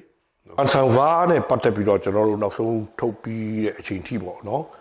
ဒုတိယအပိုင်းတော့နာမည်ပြောင်းပြီးတော့ထုတ်တဲ့အထိပေါ့နော်ကျွန်တော်ရဲ့ဇနီးချစ်ဇနီးပေါ့နော်နယ်ရီဒါကန်ကြီးရဲ့အကူကြီးတွေအများကြီးပါတယ်ဆိုတာလည်းကျွန်တော်ထည့်ပြီးတော့ပြောသွားခြင်းတယ်ပင်လုံစိတ်တက်တဲ့ပင်လုံဂရိကဝတ်ဒီနှစ်ခုကကျွန်တော်အမြင်မှာတော့ခွဲလို့မရဘူးเนาะအတူတူပဲเนาะဘာလို့ဒီပင်လုံဂရိကဝတ်ဒီပင်လုံစာချုပ်ထဲမှာပါတဲ့အကြောင်းအရာတွေเนาะပင်လုံနဲ့ပတ်သက်တဲ့ဆက်နွယ်နေတဲ့เนาะ principle တွေကအများကြီးပဲအဲ့ဒီမှာကျွန်တော်တို့ပြောမယ်ဆိုရင်တန်တူမှုပါမယ်เนาะနောက်လွတ်လပ်မှုပါမယ်เนาะနောက်ပြီးတော့ဒီfederal နိုင်ငံထူထောင်မယ်ဆိုတာပါမယ်เนาะဒီတပီတောင်စနစ်မဟုတ်ဘူးဆိုတာเนาะအဲ့ဒါပါတယ်เนาะကျွန်တော်သိကြလေ့လာကြည့်လို့ရှိရင်ဘိုးကျောင်းဆိုင်ရဲ့ဒီလမ်းညွှန်မှုခုနှစ်ချက်ဒီconstitution ဆွဲဖို့အတွက်အဲ့ဒီမှာဆိုရင်လည်းတိုင်းသားဒီလူမျိုးလူတွေအတွက်လုံလောက်တဲ့ကာကွယ်မှုရှိရမယ်စသဖြင့်နောက်ပြီးတော့အာဏာဟာပြည်သူတွေရှင်းတဲ့ရမယ်ဆိုတာဒါတွေကအကုန်လုံးက principle တွေပဲဒီ principle တွေတွားကြောက်ပြီးတော့ဒါတွေမပြောပါနဲ့ဆိုတော့မဟုတ်ဘူးအဲ့ဒါတွေရှိလို့ပဲကျွန်တော်တို့ကဟာတိုက်တယ်ဟာဆိုပြီးဆိုင်းထိုးလိုက်ပြီးတော့ပင်လို့စိတ်တယ်ဆိုတာအဲ့ဒါကိုပြောတာကိုပူပေါင်းလိုက်တာကိုနော်ဆိုတော့ဒီတစ်ခုကခွဲလို့မရဘူးလူတွေကအလကားကြောက်တာနော်အဲ့ကြောက်တဲ့လူတွေတော့မေးကြည့်ဘယ်အောင်ကြောက်တာတော့ဒီထဲမှာဒီ principle တွေအများကြီးရှိတယ်နော်ဘယ်တစ်ချက်ကိုကြောက်တယ်နော်ကိုယ်ပဲအုပ်ချုပ်ကိုကြောက်လားမဟုတ်ဘူးကိုယ်ပြတဲ့ဘက်ကြောက်လားအဲ့ဒါလည်းမကြောက်ဘူးနော်အဲ့ဒီမိုကရေစီရှိရမယ်ဆိုတာအဲ့ဒါလည်းခင်ဗျမလိုချင်ဘူးလားတခုချင်းမေးကြည့် principle တခုချင်းမေးကြည့်သူတို့မကြိုက်တာတခုမှမရှိဘူးဗမာပြည်တိုင်းသားပြည်သူတို့လည်းလိုချင်တာပဲနော်ဆိုတော့အဲ့ဟာဟိုဝရဝရဖြစ်နေတယ်တိတိကျကျ concrete မဖြစ်ဘူးနော်အဲ့တော့ဒီခွဲတဲ့ပိုင်ခွဲဆိုတာကြီးကလည်းသူတို့ ပြောကြတယ်နော်အမှန်တော့ခိုးတဲ့ပိုင်ခွင့်ကမိုးကြောက်စားလည်းမကြောက်ဘူးကျွန်တော်လည်းမကြောက်ကြောက်ရမှာကအဲ့ဒါမဟုတ်ဘူးမဟုတ်တဲ့ဟာကိုတော့ကြောက်တာဒီခုနပြောတဲ့ပင်လုံးဂတိကဝတ်ဒီမရှိမှာတာကြောက်အောင်မယ်နော်ဒါတွေကိုအကောင့်ထဲပေါ်လို့ရှိရင်ဘယ်သူမှမခွတ်ထုတ်ဘူးနော်အဲ့တော့မဟုတ်တဲ့ဟာကိုတော့ကြောက်တာနော်အဲ့တော့ဒီခွတ်တဲ့ပိုင်ခွင့်ကြီးကရှင်းပြောရင်တိုင်းသားတွေကစတာမဟုတ်ဘူးဖဆပလာစတာနော်ကျွန်တော်လေ့လာဖို့ဟိုအားနေမလားတော့မသိဘူးကျွန်တော်သိတာကတော့ဒီပင်လုံးညီလာကမတိုင်ခင်မှာဖဆပလာညီလာကနော်အရွှေတကုံခြေရင်းမှာလုပ်တဲ့ညီလာကမှာကိုကပါတယ်အဲ့တော့ရှမ်းတွေကဟိုဗမာပြည်မှာလာခွင့်မရှိဘူးကျွန်တော်ရှမ်းချင်းကချင်းနော်ရှမ်းလူငယ်ကောင်းဆောင်9ယောက်ကခိုးပြီးလာတာအဲ့မှာကဖဆပလာကြီးညာတယ်နော်ဒီဒေသတွေနဲ့အတူလွတ်လပ်ရေးယူမယ်နော်သူတို့နဲ့အတူပြည်တော်စုထောင်မယ်နောက်သူတို့ဟာအချိန်ပြီးခွတ်ထွက်ခြင်းလဲဆိုရင်လည်းခွတ်ထွက်လို့ရတယ်အဲ့ဒါဖဆပလာစားတာအဲ့မှာရှမ်းလူငယ်9ဦးကလည်းဗမာတွေတိတ်ဟိုဘာခေါ်မလဲသဘောထားကြီးတယ်ပေါ့နော်သူတို့အရန်ဝန်တာတယ်ဆိုတော့တိုင်းသားပဲအစတောင်းတာမဟုတ်ဘူးဗမာပဲအစပြီးတော့အဲ့ဒါကိုပေးတာဆိုတော့အကြောင်းရင်းကဘာလို့လဲဆိုတော့အဲ့ကာလမှာဒီ UN ကtrusteeship လေ UN trusteeship မှာနေလို့ရတယ်ကျွန်တော်ကနေခဲ့လို့ရတယ်နေခဲ့ပြီးတော့တစ်ချိန်မှာနော်ကျွန်တော် training တွေပေးပြီးတော့ကိုယ့်အကိုအုပ်ချုပ်ရတဲ့ခါမှာကျွန်တော်လွတ်လပ်ရေးလဲကျွန်တော်ကကိုယ့်အကိုလွတ်လပ်နိုင်ငံလဲထူထောင်လို့ရတယ်အိန္ဒိယနဲ့ပြည်ဗမာပြည်နဲ့ပူးပေါင်းလို့ရတယ်အဲ့လိုအခွင့်အရေးတွေရှိတဲ့ခါကျတော့မင်းတို့အင်္ဂလိပ်လက်အောက်မှာနေခဲ့ကြမလို့ငါတို့ဗမာနဲ့ပေါင်းလဲအဲ့ခွင့်ငါတို့ပေးမယ်အဲ့လိုပေးပါလဲထိုးပါဘူးနော်အဲ့တော့အတူပဲနော်နောက်ပြီးတော့ကိုယ်ပိုင်အုပ်ချုပ်ခွင့်ကိုယ်ပိုင်ပြတာအင်္ဂလိပ်နဲ့စနေခဲ့မှရမှာမဟုတ်ငါတို့နဲ့ပေါင်းလဲရမယ်အခုချက်ချင်းရမယ်နော်မင်းတို့ဟိုနေခဲ့လို့ရှိရင်10နှစ်တာနီ20တာနီကြမှာရမယ်အဲ့ဒါတွေနော်ကိုယ့်ကိုအုပ်ချုပ်နိုင်တဲ့အဆင့်ထိရောက်မှဆိုတာမျိုးနော်အဲ့တော့ training လုပ်ပေးဦးမယ်ဒါအဲ့လိုမကြစရာဘာလို့ဆိုရင်ချစ်ချင်းရမယ်ဆိုတော့မကျေနပ်ဘူးလားမကျေနပ်ရင်10နှစ်တွင်မလို့10နှစ်ပြီးရင်10နှစ်ပြီးပေါ့နော်ဆိုတော့တိုင်းသားတွေကပြောတာအချိန်မရွေးခွတ်တဲ့ပိုင်ခွင့်ဘုကြောင့်စား10နှစ်ဘာလို့10နှစ်လဲဆိုတော့သူကနိုင်ငံရေးကြွကျင်တာနော်အဲ့ဒါကိုသူမကြိုက်ဘူးအချိန်မရွေးခွတ်တဲ့ပိုင်ခွင့်ဆိုတာမကြိုက်ဘူးအဲ့ဒါတော့မလုပ်ပါနဲ့နော်ကျွန်တော်တို့ကိုလည်းအခွင့်အရေးပေးပါနော်ကျွန်တော်ရဲ့ self esteem ကိုတန်ဖိုးထားမှုကိုလည်းကျွန်တော်တို့ဟိုတက်တည်ပြတ်ခွင့်ပေးပါနော်ဆိုတော့9နှစ်စီမံကိန်းနှစ်ခါလုပ်ပြမယ်နော်တန်းတူအောင်အဲ့မှာကျွန်တော်တို့ကနော်မတရားသဖြင့်လှုပ်တယ်ဆိုရင်မကြည့်နိုင်ခွက်ထွက်ပေါ့နော်အဲ့တော့ဗမာဒီတချို့ကအဲ့ဒီအရာကိုမကြည့်နိုင်ဘူးအဲ့ခေတ်မှာကအဲ့တော့သူကပြောတာဟာ10နှစ်တန်လုံးမှငါတို့ကသူတို့ကြည်နှက်အောင်လုပ်မပေးနိုင်ဘူးဆိုရင်ငါတို့အဖြစ်ပေါ့အဲ့ခေါ်တဲ့လူရဲ့အဖြစ်ပေါ့နောက်ပြီးတော့ပင်လုံစာချုပ်ထဲမှာဒါမပါဘူးနော်ခေါ်တဲ့မပါဘူးတိုင်းသားတွေအဲ့ဒီမှာရေးကျင်တယ်ဘုကြောင့်စားဒီကနိုင်ငံရေးဟိုအင်မတန်ကျွမ်းကျင်တဲ့လူဆိုတော့ဒီထဲမှာမလို့ဒါအခြေခံဥပဒေထဲမှာထည့်ရမယ်ဆိုတော့အခြေခံဥပဒေတော့လည်းဆိုတော့ထည့်သွားတာနော်ဘာလို့ပင်စာချုပ်ဆိုတာကအခြေရနော်ထာဝရတည်မြဲမယ်ဟာဟုတ်နော်တော့ပြင်လို့မရဘူးလေတော့အခြေခံဥပဒေဆိုတာပြင်လို့ရတယ်လေတချင်မှာခွဲတဲ့စရာမလိုတော့ဘူးဆိုတဲ့ခါမှာဒီခွဲတဲ့ရေးဆိုတာလည်းဆွေးနွေးစရာမလိုတော့ဘူးလေဟုတ်တယ်မလားဆိုတော့အခုခေတ်မှာတော့ကိုလိုကလက်ခံလာကြပြီဆိုတော့တိုင်းသားတွေလိုချင်တာကိုလည်းသူတို့ဟိုလိုက်လောလာကြပြီသဘောပေါက်လာကြပြီဆိုတော့ဒါလည်းတိတ်တော့အရေးမကြီးတော့ဆွေးနွေးစရာတော့မလိုဘူးတော့ကျွန်တော်ထင်တယ်နောက်ပြီးတော့ဂတိကဝတ်ဆိုတဲ့နေရာမှာလူတွေကဘိုးကျောင်းစားဂရိပေးတယ်ဘိုးကျောင်းစားဂရိတစ်ဖက်သက်ပေးတာမဟုတ်ဘူးကျွန်တော်တိုင်းသားတွေကလည်းပေးတယ်လေဒီ principle တွေဒါရှိလို့ရှိရင်နော်ကျွန်တော်ဘယ်တော့မှမခွတ်တယ်ဘူးရတဲ့ပေါက်နိုင်တယ်နော်အဲ့တော့ဒီ principle တွေကပါလေနော်လူတွေကထင်နေတာဒါတိုင်းသားတွေကိုလိုက်လျောပြီးပေးတာလို့ထင်နေတာ principle တွေတေးကြဖတ်ကြည့်တစ်ခုချင်းဖတ်ကြည့်နော်ခုနပြောတဲ့ကျွန်တော်ဒီမိုကရေစီနဲ့ပတ်သက်တဲ့ principle တွေကြီးတဲ့ဘဒူးနဲ့မှမဆိုင်ဘူးနော်တီးကြမဆိုင်ဘူးဗမာနဲ့လည်းတီးကြမဆိုင်ဘူးချင်းနဲ့လည်းတီးကြမဆိုင်ဘူးလူအားလုံးနဲ့ဆိုင်တာနော်ပြည်သူအားလုံးနဲ့ဆိုင်တာဆိုတော့ဒီကတိကဝတ်ကနော်တစ်ဖက်တပ်ပေးတာမဟုတ်ဘူးဒီ principle တွေရှိနေလူမှမခွတ်တယ်ဒါပဲဆိုတော့ခါကျတော့ဒီခုနပြောတဲ့လူတွေကဘိုးကျောင်းစားပေးလိုက်တယ်ဂရိကလူတွေပေးလိုက်တယ်ဆိုတော့မှားတယ်နော်နှစ်ဖက်အပြန်အလှန်ပေးကြတာအဲ့တော့ပ ပေးကြပြီးတော့မှသဘောတူပြီးတော့စိုက်ထုတ်ခဲ့ကြတာအဲ့ဒါပြည်တော်စစ်တာပဲအဲ့ဒီကခွဲလို့မရဘူးကျွန်တော်အမြင်ပေါ့နော်ဒီအခုချိန်မှာလည်းကျွန်တော်တိုင်းသားဘက်ကနေဒီဗမာပြည်ရဲ့ဗမာဘက်ကနေရန်ခွေချာဆက်ဆိုင်ခံရတယ်ပေါ့ပြီးရင်ဒီမာဘာသာလို့ကျွန်တော်ခေါ်နေတဲ့အမျိုးဘာသာတန်တနာဒီနဲ့ parameterization လုပ်နေတယ်ပေါ့အဲ့လိုကျွန်တော်ဆွဆွေးပြီးတော့ပြုံးနေတဲ့ဟာဒီကောတိုင်းသားစီလုံးကြီးအတွက်ဖြစ်ခဲ့သလားဘယ်လောက်ဖြစ်ခဲ့တယ်လဲပြီးရင်ကျွန်တော်ဒီဒါဒီကတကယ်လို့များဖြစ်ခဲ့ရင်တော့ဟိုကျွန်တော်ရဲ့တိုင်းသားစီလုံးကြီးအတွက်ပေါ့နော်မလောက်ဟန်တာဖြစ်နိုင်တယ်လေဆိုတာဘာမှတာတဲ့ပတ်သက်ပြီးတော့ very controversial ပါဗမာထဲမှာဟိုအယူဆတွေကွဲမဲ့ဖြစ်တယ်နော်ကျွန်တော်တို့အသေးကြတော့မနေလာမိဘူးနော်ဗမာတွေနဲ့သေချာမေးပြီးတော့မင်းတို့ကြိုက်လားမကြိုက်ဘူးလားတော့မေးပြီးဒါပေမဲ့ကျွန်တော်သိသလောက်ကတော့ဒီဘာဘာတာကိုမကြိုက်ပါဘူးနော်မကြိုက်ဘူးဒါကွဲကြပြဲကြမယ်ဆိုတာမျိုးပေါ့နော်လူမျိုးကြီးဘာသာကြီးကြကွဲကြပြဲကြမယ်policy တွေရှိတယ်ဆိုပြီးတော့ယုံကြည်တဲ့လူကပိုများပါတယ်တို့ပြင်စာရေးဆရာတွေနော်စာရေးဆရာတွေပညာတတ်တွေပေါ့နော်ဒါပေမဲ့နယ်လပိန်းလုံးဟိုတွေကတော့တရားကိုလက်ခံမှာပေါ့ကျွန်တော်အပေါ်ရမြင်တဲ့လောက်ကတော့နော်ဘာလို့ကျွန်တော်အတွင်းနဲ့ဆိုင်ကျွန်တော်မလေးလာမိဘူးဆိုတော့ဟိုအများစုကတော့မကြိုက်ပါဘူးကျွန်တော်ထင်တာတော့နော်မကောင်းပါဘူးဒီဥစ္စာ policy ကနောက်ပြီးအဲ့ဒီခွဲရပိုင်ကုန်နဲ့ပတ်သက်ပြီးတော့ကျွန်တော်လေးလာသိရှိရတဲ့လောက်ကနော်စတာပေါ့နော်ဘယ်ကစလဲဆိုတော့ဒီအဲ့ဒီခေတ်နော်ဟိုဗမာကောင်းဆောင်တွေကနော်ထိပ်ကြီးကောင်းဆောင်တွေပေါ့နော်ဒါပြည့်ကဟိုလက်ဝဲဟွာတော့ယုံကြည်ကြတယ်လက်ဝဲမယုံရင်တော့မှလက်ဝဲပဲလက်ဝဲရင်းကြတယ်ဆိုတော့ကိုယ်စလဲတော်များနေရတော့ဘယ်ဟာကိုကြည့်လဲဆိုတော့ပြည်တော်စုထူထောင်နေတယ်များ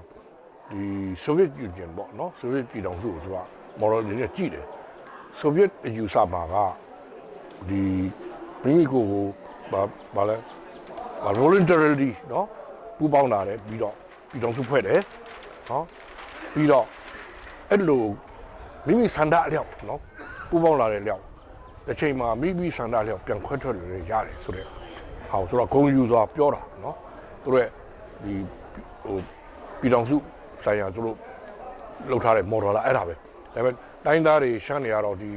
US model လို့သူတို့ကကြည့်တာများတယ် US model မှာတော့ခွဲတဲ့ပိုင်ခွင့်ရှိတယ်လည်းမပြောမရှိဘူးလည်းမပြောဆိုဗီယက်ယူနီယံရဲ့ model မှာတော့အချိန်မရွေးခွဲတဲ့ပိုင်ခွင့်ရှိတယ်အဲ့ဒီပေါ်မှာမူတည်ပြီးတော့သူတို့ကဟိုဒီဟာနဲ့ပတ်ပြီးတော့ပြဿနာမတက်ခဲ့ဘူးเนาะအဲ့ဒီကာလမှာတကယ်တော့ဆိုထိတ်စီကောင်းဆောင်တွေကအဲ့ဒါပဲဟိုဘောကျွန်တော်တို့နိုင်ငံသားဟိုဒီလိုအာဏာရှင်စနစ်လက်အောက်မှာမဟုတ်ပဲနဲ့เนาะဒီကြံနဲ့เนาะလွတ်လပ်နဲ့เนาะနေတဲ့နိုင်ငံဖြစ်ခဲ့လို့ရှိရင်တော့ကျွန်တော်ဒီအလုပ်တွေလုပ်ဖြစ်မှာမဟုတ်ဘူးเนาะကျွန်တော်လုပ်ချင်တာတော့ကျွန်တော်ဖြစ်ချင်တာတော့ architect ဖြစ်ချင်တာပေါ့เนาะကျွန်တော်ယူခဲ့တဲ့ line ကလည်းကျွန်တော်တိုက်လို့เนาะဝါသနာပါလို့ရွေးခဲ့တာဟုတ်မိစုကပညာကိုတိုးတော်လည်းပဲခန့်ငယ်ငယ်အရွယ်မှာစပြီးတော့ဒီကျွန်တော်ဟိုဘဝထဲကိုဟိုဒီကျောင်းသားတွေကိုပြစ်တဲ့ကိစ္စเนาะကျောင်းသားတွေကိုတတ်တဲ့ကိစ္စစပြီးတော့ကျွန်တော်နှိုးဆွပြီးခဲ့တာရှိတယ်ခါကြတော့နောက်ပြီးတော့တက်ကလူကိုရောက်နေတဲ့ကာလလေးเนาะအဲဒီ69 and 74 75 76လောက်အတွင်းမှာကတကယ်ကိုလိုက်အရန်ထားတဲ့ကာလလေးဖြစ်နေတဲ့ခါကျတော့အရန်တိုက်ဆိုင်ပြီးတော့ကျွန်တော်တို့ကအဲ့မှာမပါလို့ကိုမရတယ်နော်မပါပဲနေပြီးတော့ထိုင်နေတဲ့လူတွေအများကြီးရှိတာပဲဒါပေမဲ့ကျွန်တော်တို့ကနှိုးဆော်ဖို့ကနော်အရန်ပြင်းထန်တယ်နော်မပါလို့မဖြစ်ဘူးတည်ရင်လည်းတည်ပါသေးတော့နော်ကြောက်လည်းမကြောက်တော့ဘူးအဲ့ချိန်မှာနော်တဏှာပြောင်းသွားမှလည်းကျွန်တော်နှစ်ခါလောက်နော်ပြစ်တော့မယ်ထင်ပြီးတော့နော်နေရတိပြစ်ပြီတိမယ်ကိစ္စမရှိဘူးဆိုပြီးတော့ပျော်ပါးတိမယ်ဆိုတာမျိုးအဲ့ကောင်လည်းအတက်ကလည်းငယ်သေးတာလည်းပါတာပေါ့နော်ဆိုတော့ကားလျော်ဆိုတာကျွန်တော်တို့ကဟိုတခြားကျွန်တော်တို့ရဲ့ရဲဘော်တွေနော်တောင်းထဲမှာကြာဆုံးသွားတာရှိတယ်လမ်းမပေါ်မှာတည်တာရှိတောထဲမှာတည်တာရှိကျွန်တော်ဘုရားရှင်ကဲမတ်လို့ကျွန်တော်ဒီနေ့အသက်ရှင်နေတယ်ဆိုတော့ဒါဖျားကျေးဇူးတော်ကိုကျွန်တော်ချီးမွမ်းတယ်ဆိုတော့ဒူရရတော့မေးတယ်ခုနမိကုံမျိုးပေါ့နော်ခင်ဗျာနောင်တရသလားနော်ခင်ဗျာဖြစ်နိုင်တယ်ခင်ဗျာဟိုတထေးလည်းဖြစ်နိုင်တယ်ခင်ဗျာလူကြီးလည်းဖြစ်နိုင်တယ်တို့တကယ်အကျော်မော်ကြီးလည်း ဖြစ်နိုင်တယ်နော်ခင်ဗျာဟို professional အနေနဲ့ဟုတ်လားဒါကြီးမဖြစ်ဘဲနဲ့အခုဒီလိုအမျိုးနေရတာခင်ဗျာပြောသလားဘဝကိုကြည်တတ်သလားဆိုတာမျိုးခဏခဏဘေးခါတယ်ဆိုတော့ကျွန်တော်ကတော့ဟိုလုံတုံးကတော့ဟိုဘာရဲ့ညာရဲ့မဟုတ်ဘူးနော်ဘာမျောလင်းချက်မှမရှိဘူးဘာမျောမှန်းချက်မှမရှိဘူးသူတို့တိုက်ကိုတိုက်ရမယ်ဒီဆိုကဒီစနစ်ကဖြတ်ကိုဖြတ်တင်ရမယ်ဆိုတော့ဇောနဲ့ပဲကျွန်တော်လှုပ်တာပဲဒါပေမဲ့ကျွန်တော်ကြည်နတ်တာကဘာလဲဆိုတော့ဒီဇောတွေကကျွန်တော်ကိုတွန်းအားတွေရမ်းပေးပြီးတော့ခွန်အားတွေရမ်းကြပြီးတော့နော်ဒီဘာဆံဝါးတွေပါလေဒီထဲကနေပဲဟိုမွေးဖွားလာတယ်ဗျာနော်အဲ့လိုအရန်ကိုပြင်းပြလုံးအားကြည့်တဲ့ခါကျတော့အလိုလိုတွေးတတ်ကော်တတ်လာတယ်နော်နောက်ပြီးတော့ဟိုလူငယ်တွေကရောလူကြီးတွေကရောကျွန်တော်အတိမပြုတ်လာတာဟိုတွေ့ရတဲ့ခါကျတော့ကျွန်တော်ကျင်တတ်ပါတယ်နော်ကျွန်တော်အဲ့လောက်ရှိလုပ်ပြီးတော့တနေ့ကောက်အတိမပြုတ်အောင်တနေ့ကောက်ဘာဖြစ်ရမလဲညာဖြစ်ရမယ်ဆိုတာမျိုးလဲကျွန်တော်မှစိတ်ထဲမှာမရှိဘူးဒါပေမဲ့ဒီလိုအသက်ကြီးတဲ့ခါမှာလဲလူတွေကကျွန်တော်အတိမပြုတ်တယ်နော် welcome လုပ်တယ်တွားလျာမှာလေနော်လူငယ်တွေရောလူကြီးတွေရောဆိုတော့ကျွန်တော်ကအဲ့ဒီဟာကိုပြန်ကြည့်တဲ့ခါကျတော့ငါတစ်သက်လုံးတာနဲ့မြင့်မြုပ်နေတာဟိုအကျိုးတော့မမဲ့ပါဘူးလို့ကျွန်တော်စိတ်ထဲမှာဖြေသိမ့်ပါတယ်နော်စန္ဒပဲပြောလို့ရမှာပေါ့ဗျာကျွန်တော်တို့ရဲ့စန္ဒကတော့လုံးဝအုတ်တုံတပြီလုံးအတိုင်းတာပေါ့နော်ဟိုငိမ့်ချမ်းသွားပြီးတော့နော်ပြည်သူစစ်ကြီးတကယ်ကိုငိမ့်သွားပြီးတော့နော်စစ်ပွဲတွေလုံးဝရက်ဆိုင်သွားတဲ့ဟာကိုကျွန်တော်တို့ကမြင်နေတာပေါ့နော်ပြီးတော့အကုန်လုံးတိုးတက်ကြမယ်နော်ဆိုလို့ရှိရင်စီလုံးကြမယ်အေးလေးအေးချမ်းမယ်နော်အဲ့လိုပြင်ချင်တာပေါ့ဘာဖြစ်လို့လဲဆိုတော့အဲ့ဒီလိုပဲဒီပင်လုံမှာဘုရားအောင်ဆန်းတဲ့တကွနော်ဒီတိုင်းသားကောင်းဆောင်တွေကအဲ့လိုပဲမြင်ခဲ့တာအဲ့ဒီအချိန်မှာဇောရှိတယ်နော်သူတို့တိုင်းပြည်ကိုလည်းအရင်ချစ်တဲ့ပုံကိုယ်တွေတိုင်းသားကောင်းဆောင်တွေကလည်းဘုရားအောင်ဆန်းလည်းဘယ်လိုချစ်တယ်ဆိုတာပြောမနေတော့သူအကြောင်းကိုကျွန်တော်အထုပ်ပတိကိုဖတ်လို့ရှိရင်သူရဲ့ဗမာပြည်သူတွေလည်းတကယ်ချစ်တယ်သူကနော်မျိုးချစ်စိတ်လည်းအမှန်တန်ပြင်းထန်တယ်နော်ဗမာမျိုးချစ်ပုံကိုနော်မျိုးချစ်ကောင်းဆောင်ကြီးတူပဲနော်နောက်ပိုင်းကျတော့ကျွန်တော်တို့တမျိုးသားတို့ရဲ့နော်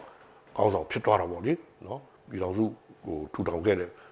ဖခင်ကြီးဖြစ်သွားတာပေါ့လေဆိုတော့အဲ့မျိုးချစ်ပုံကိုဗမာမျိုးချစ်ပုံကိုဘိုးကျော်အောင်ဆန်းကတိုင်းသားတွေနဲ့အတူတူကမြင်ခဲ့တဲ့ vision ကနော်ကျွန်တော်အဲ့ဒါမြင်ချင်တယ်နော်ဗမာတွေကိုလည်းအဲ့ဒါကိုမြင်စေချင်တယ်နော်တိုင်းသားတွေကတော့မြင်တယ်ဗျနော်ဒီစာချုပ်တွေကိုဖတ်ပြီးတော့နော်ပြီးတော့စာချုပ်တွေဖတ်ပြီးတော့ဘိုးကျော်ဆိုင်မင်းကုန်းတွေဖတ်ပြီးတော့တိုင်းသားတွေကမြင်တယ်ဒါပေမဲ့ဗမာကတော့ကြောက်နေတယ်ဗျနော်ကျွန်တော်မြင်တာဖက်ဒရယ်ဆိုလည်းကြောက်ခဲ့တာဟုတ်နော်အရင်တော့ဖက်ဒရယ်ဆိုခွတ်ထွက်ရေးဆိုပြီးတော့နော်အာနာရှင်ဦးနေဝင်းကပြောလိုက်တော့လေယုံတာဟုတ်နော်နှစ်ပေါင်း90လောက်ကိုယုံနေတာနော်အဲ့မှာကျွန်တော်တို့တော်လိုင်းကအများကြီးဟိုနောက်ကျသွားတယ်ဆိုတော့တခါဒီပင်လုံဂရိကဝတ်တွေပဲကြောက်ပြန်ရောခုခါကြတော့ဘိုးကျော်အောင်ဆောင်တော့ချစ်တယ်ဘိုးကျော်အောင်ဆောင်တော့အရင်လေးစားအတိတ်ကိုလေးစားတာနော်ဘိုးကျော်အောင်ဆောင်ကြောင်းနေလဲစာအုပ်တွေ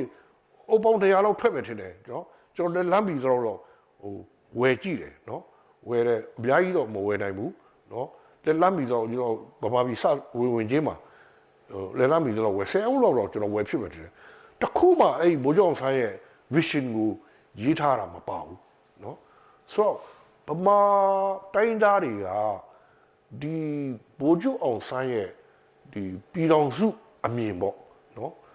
ဟိုအဝေးကိုတပြောတခေါ်ကြည့်ပြီးတော့သူပြင်ထားတဲ့ vision ကိုသူတို့မမြင်ကြဘူးဘိုးကျော်အောင်ဆန်းကတော့တကယ် visionary leader တူပဲနော်ဒီမှာဆိုဒီလို visionary leader ဆိုတာနှစ်ပေါင်း1000မှတယောက်တော့ပေါ်တာဒါလည်းအင်မတန်ကောင်းတဲ့လူမျိုးမှာပေါ်တာနော်ဆိုတော့အင်မတန်ကောင်းတဲ့နိုင်ငံမှာပေါ်တာကျွန်တော်တို့နိုင်ငံကအင်မတန်ကောင်းခဲ့တယ်နော်ဘိုးကျော်အောင်ဆန်းလူနော်တပြောတခေါ်ပြင်နိုင်တဲ့ visionary တယောက်ပေါ်လာခဲ့တယ်အဲ့ခေါင်းဆောင်ကိုလည်းတတ်တဲ့ပြင်နော်သူ့ရဲ့အတွေးခေါ်တွေကိုပါဒီနေ့ထိနော်တခါအားရပါရနော်မယုံရဲသေးဘူးဖြစ်နေတယ်ကျွန်တော်ခံစားရတာပေါ့နော်ယုံရပါလဲကြောက်တယ်2012မှာတပရသိန်းစိန်ခေတ်မှာမြေယာဥပဒေပေါ့နော် land law 2012ဆိုပြဋ္ဌာန်းလိုက်တာဒီစောက်တိုးလုံးကိုကြည့်လိုက်လို့ရှိရင်ဘိုးဘွားပိုင်မြေဆိုတဲ့စကလုံးတစ်လုံးမှမပါဘူး ဒါပေမဲ့ဘိုးဘွားပိုင်မြေဆိုတဲ့ဟာကိုပယ်ဖြတ်ဖို့ကြိုးစားထားတာနော်ဆိုတော့ဘာခေါ်မလဲဆိုတော့ဘိုးဘွားပိုင်မြေလို့မပြောဘဲနဲ့မြေလွတ်မြေရိုင်းနော်မြေလွတ်ရမြေရိုင်းကတခါမှနော်မိုင်းနဲ့မဖြစ်ဘူးဘာမှကြောက်လည်းမတူဘူးရွှေလည်းမတူဘူးဒီတိုင်းပဲနေခဲ့တယ်ဘယ်သူမှလည်းမပိုင်ဘူးစိုက်ပျိုးရေးလည်းမလုပ်ခဲ့ဘူးမျိုးမျိုးလည်းမလုပ်ခဲ့ဘူးအဲ့ဒါကိုပြည်သူမဆိုရှောက်နိုင်တယ်နော်မြေလွတ်ကြတော့ကျွန်တော်ပြောတဲ့ဘိုးဘွားပိုင်ကျွန်တော်အဖိုးကပိုင်ခဲ့တယ်ဗျာမြေကြီးပိုင်ခဲ့တယ်နော်ဥပမာကျွန်တော်ရွာပါဆိုရင်ဒါပေမဲ့သူ့ရဲ့တားတွေသူ့ရဲ့နော်နောက်လာနောက်သားတွေကျွန်တော်တို့တွေကရွာမှာမနေတော့ဘူးနော်နိုင်ငံတကာရောက်သွားပြီဆိုရင်ဒါမြေလွတ်ဖြစ်သွားတော့တစ်ချိန်တော့ဒီမှာစိုက်ပျိုးခဲ့တယ်မွေးမြူခဲ့တယ်ဒါပေမဲ့ဘူးမှလည်းမစိုက်ပျိုးတော့ဘူးဘူးမှလည်းမမွေးမြူတော့ဘူးတော့ရှောက်ထားလို့ရတယ်ကြိုက်တဲ့ကောင်ရှောက်လို့ရတယ်ဆိုတာပြောပေါ့နော်အဲ့တော့ဘိုးဘွားပိုင်မြေလို့သူကစကလုံးမတုံးမဲနဲ့မြေလွတ်လို့တုံးထားတာဒီမြေလွတ်ကိုသူတို့မြေလူမဆိုရှောက်ထားနိုင်တယ်ဆိုတော့ဒါကျွန်တော်တို့ရွာတွေမှာရွှေတို့ဘာလို့မထွက်လို့ထွက်တရုတ်ဖြစ်ဖြစ်ကလားဖြစ်ဖြစ်ဘာကောင်းဗမာဖြစ်ဘူးဖြစ်ဖြစ်ကချင်ဖြစ်ဖြစ်လာပြီးတော့ရှောက်လို့ရတယ်နော်အဲ့ဒီပုံစံမျိုးလုပ်ထားတာဆိုတော့ဒါကလုပ်လို့မရပါဘူးတကယ်တမ်းကျတော့ကျွန်တော်တို့လက်မခံနိုင်ဘူးနော် NLD ဆိုကလည်းတက်လာပြီးတော့ဒီကောင်ပယ်ဖြတ်ဖို့ကြိုးစားတယ်ဒီဥပဒေတစ်ခုပြတ်ထားတယ်နော်သူတို့ကတော့ဘူဘွားပြိုင်မြေလို့မတုံးဘူးဗျမီယိုဖလာအရာနော်ပိုင်ဆိုင်တဲ့မြေကိုအဲ့2012မြေယာဥပဒေကအဲ့ဒီဟာတွေထဲမှာပတ်သက်ရဆိုတာမျိုး cross တစ်ခုရှိတယ်ဗျနော်ကျွန်တော်ဥပဒေသမားမဟုတ်တော့တီးကြတော့မသိဘူးဟိုခေတ်မှာလည်းစီလုံးမှုကတကယ်တော့လှုပ်ယူရတာပါပဲနော် movement တွေလှုပ်ရတာပါပဲ unity movement ဆိုတာမရှိရင်တော့မလွယ်ပါဘူးကျွန်တော်တို့ခေတ်မှာလည်းကျွန်တော်တို့ဒီ slide my movement နဲ့နောက်ပြီးတော့ဒီချင်းမျိုးသားနေဆိုတာလည်းကျွန်တော်တို့ရဲ့ movement တစ်ခုပဲเนาะအစိုးရမလုပ်နဲ့ပြောလေကျွန်တော်တို့ကလှုပ်ချင်လေเนาะအဲ့တော့လှုပ်နေတဲ့ကာလမှာဆိုရင်လည်းကျွန်တော်တို့ကတကယ်ကိုစိတ်တက်ပြင်းပြပြီးတော့ကျွန်တော်လှုပ်ရတဲ့ခါကျတော့เนาะပတ်ဝန်းကျင်ကလည်းကျွန်တော်တို့အားပေးတယ်သူတို့ကိုယ်တိုင်ကเนาะမပါဝင်ပေမဲ့တခုဒုက္ခရောက်ပြီးတော့ချင်းလာတာသူတို့ကမပြတ်တော့တက်လေအဲ့လိုလာကူကြီးတာเนาะဆိုတော့ကျွန်တော်ချင်းမျိုးသားတွေလှုပ်တာကခေါ်တော့ပွဲလှုပ်တာကကျွန်တော်တို့ကဒါ political movement တခုနေနဲ့ unity movement တခုနေနဲ့သဘောထားတယ်နောက်ပြီးတော့ slide my movement ဆိုပြီးတော့ slide မဟုတ်ကြာဆုံးသွားတဲ့ဟာမှာကျွန်တော်တို့အဲ့ဒါပြစ်ထန်လုပ်ခဲ့တယ်ဆိုတော့အဲ့လို movement တွေမရှိရင်တော့ကျွန်တော်ချင်းလူမျိုးကတော့စီးလုံးဘောကတော်တော်ခက်တယ်ဒါပေမဲ့အဲ့ဒီခက်နဲ့အခုခက်တဲ့အဲ့ခက်ကပိုလွယ်တဲ့အကြောင်းရင်းတစ်ခုကလည်းဟိုကလည်းပါတယ်အဖိနှိခံရတာလည်းပါတယ်ကျွန်တော်ချင်းစာပေးတွေချင်းစာယဉ်ကျေးမှုတွေနော်အကုန်လုံးပေါ့ဗျာနော်အုတ်ချုပ်ရေးမှာလည်းကျွန်တော်တို့ကဘာမှအခွင့်အရေးမရဘူးနော်ဆိုတော့ကိုပြည်နယ်မှာကိုကဘာမှပြဋ္ဌာန်းမှလည်းမရှိဘူးကိုပဲပြဋ္ဌာန်းမှလည်းမရှိဘူးကိုပဲအုတ်ချုပ်လည်းမရှိဘူးစသဖြင့်ဆီအာနာရှိစနစ်ကလည်းရှိနေတဲ့ခါကျတော့အဲ့ဓာတွေကလည်းစီယုံလို့လွယ်တဲ့အကြောင်းရင်းဖြစ်လိမ့်မယ်လို့ကျွန်တော်ထင်တယ်နော်ဆိုတော့အခုခေတ်မှာတော့ဟိုနည်းနည်းရော့ရဲလာတာကအကြောင်းတစ်ခုတော့ရှိမှထင်တာပဲတစ်ခုကတော့အရင်တော့လူဟိုဖိနေခံရပြီးဘာညာဆိုပြီးတော့ကျွန်တော်တို့ခေတ်တုန်းကတော့နော်စိုးရင်ရတဲ့ဟာမျိုးမရှိတော့ဘူးပေါ့နော်ဟိုစာဆောင်တွေလက်လွတ်လပ်စွာထုတ်နိုင်တယ်ဟိုဗီဒီယိုဆိုလဲကိုယ်အိမ်ကနေထုတ်လိုက်ရုံပဲနော်ရေဒီယိုဆိုရင်လည်းရေဒီယိုစတေးရှင်းကလည်း the web ပေါ်မှာ laptop ရှိဖြစ်နေပြီနော်စသဖြင့်ဆိုတော့အဲ့လွတ်လပ်ခွင့်တွေအများကြီးရှိလာတဲ့ခါကျတော့လူတွေကအဲ့စီးလုံးအောင်ဆိုတဲ့ဟာထက်နော်ဟိုမီဒီယာတွေရဲ့နော် impact ကလည်းရှိသေးတယ်နော်ဒီ information technology ကအရင်စင်နာမြင့်လာတဲ့ခါကျတော့အဲ့မှာကွဲဖို့ဖြစ်လာတာနော်ဆိုတော့ဒါကျွန်တော်တို့ချင်းထဲမှာနေမဟုတ်ကဘာမှာဖြစ်လာတာနော် tribalism total tribalism ခေါင်းထောင်လာတယ်လို့တော့မှနောက်တိုင်းမှာပြောကြတာနော်ဥပမာဒီပြင်သစ်တို့ဘာလို့မှဆိုပြင်သစ်စကားအရင်ထွားမိုးတာဒါပေမဲ့ဟိုးကြောင်ကြားမှာစကားလေးတွေပျောက်နေတာရှိတယ်နော်အခုဒီ IT ပေါ်လာတဲ့ခါကျတော့ media တွေပေါ်လာအဲ့ကြောက်နေတဲ့စကားလေးတွေပြတ်ပေါ်လာတယ်နော်နောက်ပြီးတော့ Wales တို့ဘာလို့မှဆိုရင်လည်းသူတို့စကားပျောက်လို့မတတ်ခု IT ပေါ်လာခါမှာပြန်ပြီးတော့နှုတ်ထလာတယ်ဥပမာကျွန်တော်ချင်းနေမှာလည်းကျွန်တော်စီဆောင်စကားဆိုရင်လူ1000လောက်ပြောတဲ့စကားလေးနော်ဆိုတော့ကျွန်တော်ဒါတွေရေးဖို့တိတ်ကြောင်းမရှိတော့ဘူးဒီဟာနဲ့ဆက်တွေ့ဖို့အကြောင်းမရှိဒါပေမဲ့ IT ပေါ်လာတဲ့ခါကျတော့နော်ဟ e-group တွေပါဖြစ်လာတယ်နော်နောက်ပြီးတော့ဒီ media တွေဖြစ်လာတယ်နော်စသဖြင့် radio station တွေဖြစ်လာတယ်စသဖြင့်ဆိုတော့သူရဲ့ဒီ impact ကတော်ကြီးတယ်ဗျကျွန်တော် unity ကိုဖျက်ဆီးမယ်ဆိုရင်ဖျက်ဆီးတော့တယ်နော်ဆိုတော့ကဘာကြီးကဒီလိုအဝေးကိုရောက်သွားတယ်လုံဆွဲနေနော်ဒီအတွင်းထဲကို converse မဖြစ်ပဲနဲ့အပြင်ကိုထွက်သွားကြတယ်နော်ဆိုတော့ဒါပေမဲ့တချို့ကတွက်တာကပေါင်းလဲပေါင်းပေးပါတယ်တဲ့ပေါင်းပေးတဲ့ဒီ technology ကလည်းပေါင်းလဲပေါင်းပေးတယ်နော်ဟိုခွဲတာတွေမဟုတ်ဘူးခွဲတယ်အဲ့တော့အရေးကြီးတာကဥဆောင်တဲ့လူတွေပဲနော်ဥဆောင်တဲ့လူတွေကခွဲမယ်ဆိုပြီးတော့ခွဲကြည့်တော့အဲ့ technology ကအရန်ကူညီမယ်နော်မဟုတ်ဘူးငါတို့ဒီ technology ကိုငါတို့စုပေါင်းဖို့ unity ရဖို့တုံးချမယ်ဆိုရင်ဒီကလက်နဲ့နေနဲ့တုံးလို့ရပါတယ်နော်အဲ့တော့ဥဆောင်တဲ့လူတွေကကွဲတာပြဲတာကိုကျွန်တော်တို့ကနော်မတူတာကိုမိပေါင်းထိုးပြမလားတူတာကိုကျွန်တော်မိပေါင်းထိုးပြခြင်းတူတာအများကြီးပဲနော်ကျွန်တော်ချင်းနေနော်ဆိုတော့တနည်းအားဖြင့်ကျွန်တော်တို့အခု exam မှာဆိုရင်လည်းပြန်ကြည့်နော်ဘယ်မှာဖြစ်ဖြစ်တော်တော်များများမှာတာမန်အချိန်မှာကိုလူမျိုးနဲ့ကို tribe နဲ့ကိုဘာသာစကားနဲ့ကိုနေပြီးမဲ့အရေးအကြောင်းရယ်ဆိုရင်လူမှုရေးနော်နောက်ပြီးတော့ဒီအမျိုးသားရေးဥမာချင်းမျိုးသားနေဆိုအတူလောက်ကြတာပါပဲနော်တာရေးနာရေးမှာလည်းအတူလောက်ကြတာပါပဲဆိုတော့ကျွန်တော်တို့ချင်းတွေကကျွန်တော်တို့အရင်တော့ကတော့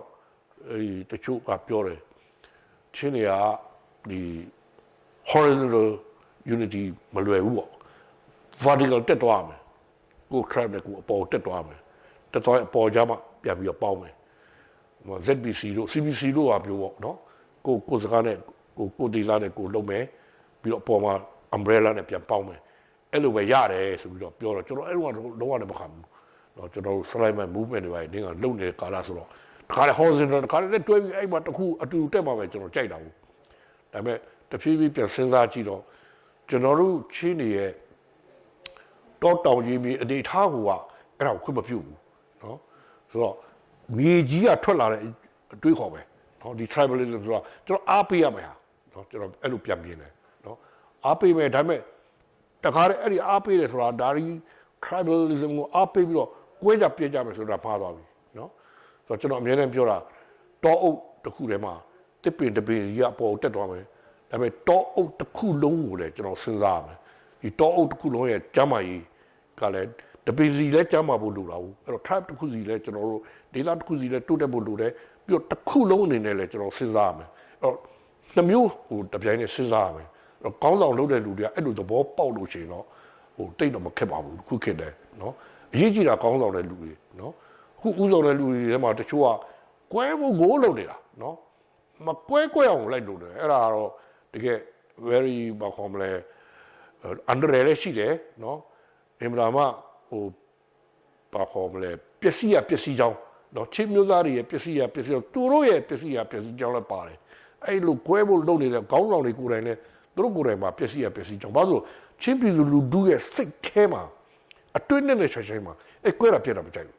နော်ချုပ်ခေါင်းဆောင်တွေမထင်ဘူးချုပ်ခေါင်းဆောင်တွေက sorry အဲ့ဒါမှားသွားတယ်ချုပ်ခေါင်းဆောင်တွေကယုံတာသူကကွဲတာပြဲတာလို့ရင်အကုန်လုံးငတ်တော့လိုက်တာပဲထင်တာလုံနေ तू က isolate ဖြစ်သွားတာနော် तू တော့မလိုက်တော့ဘူး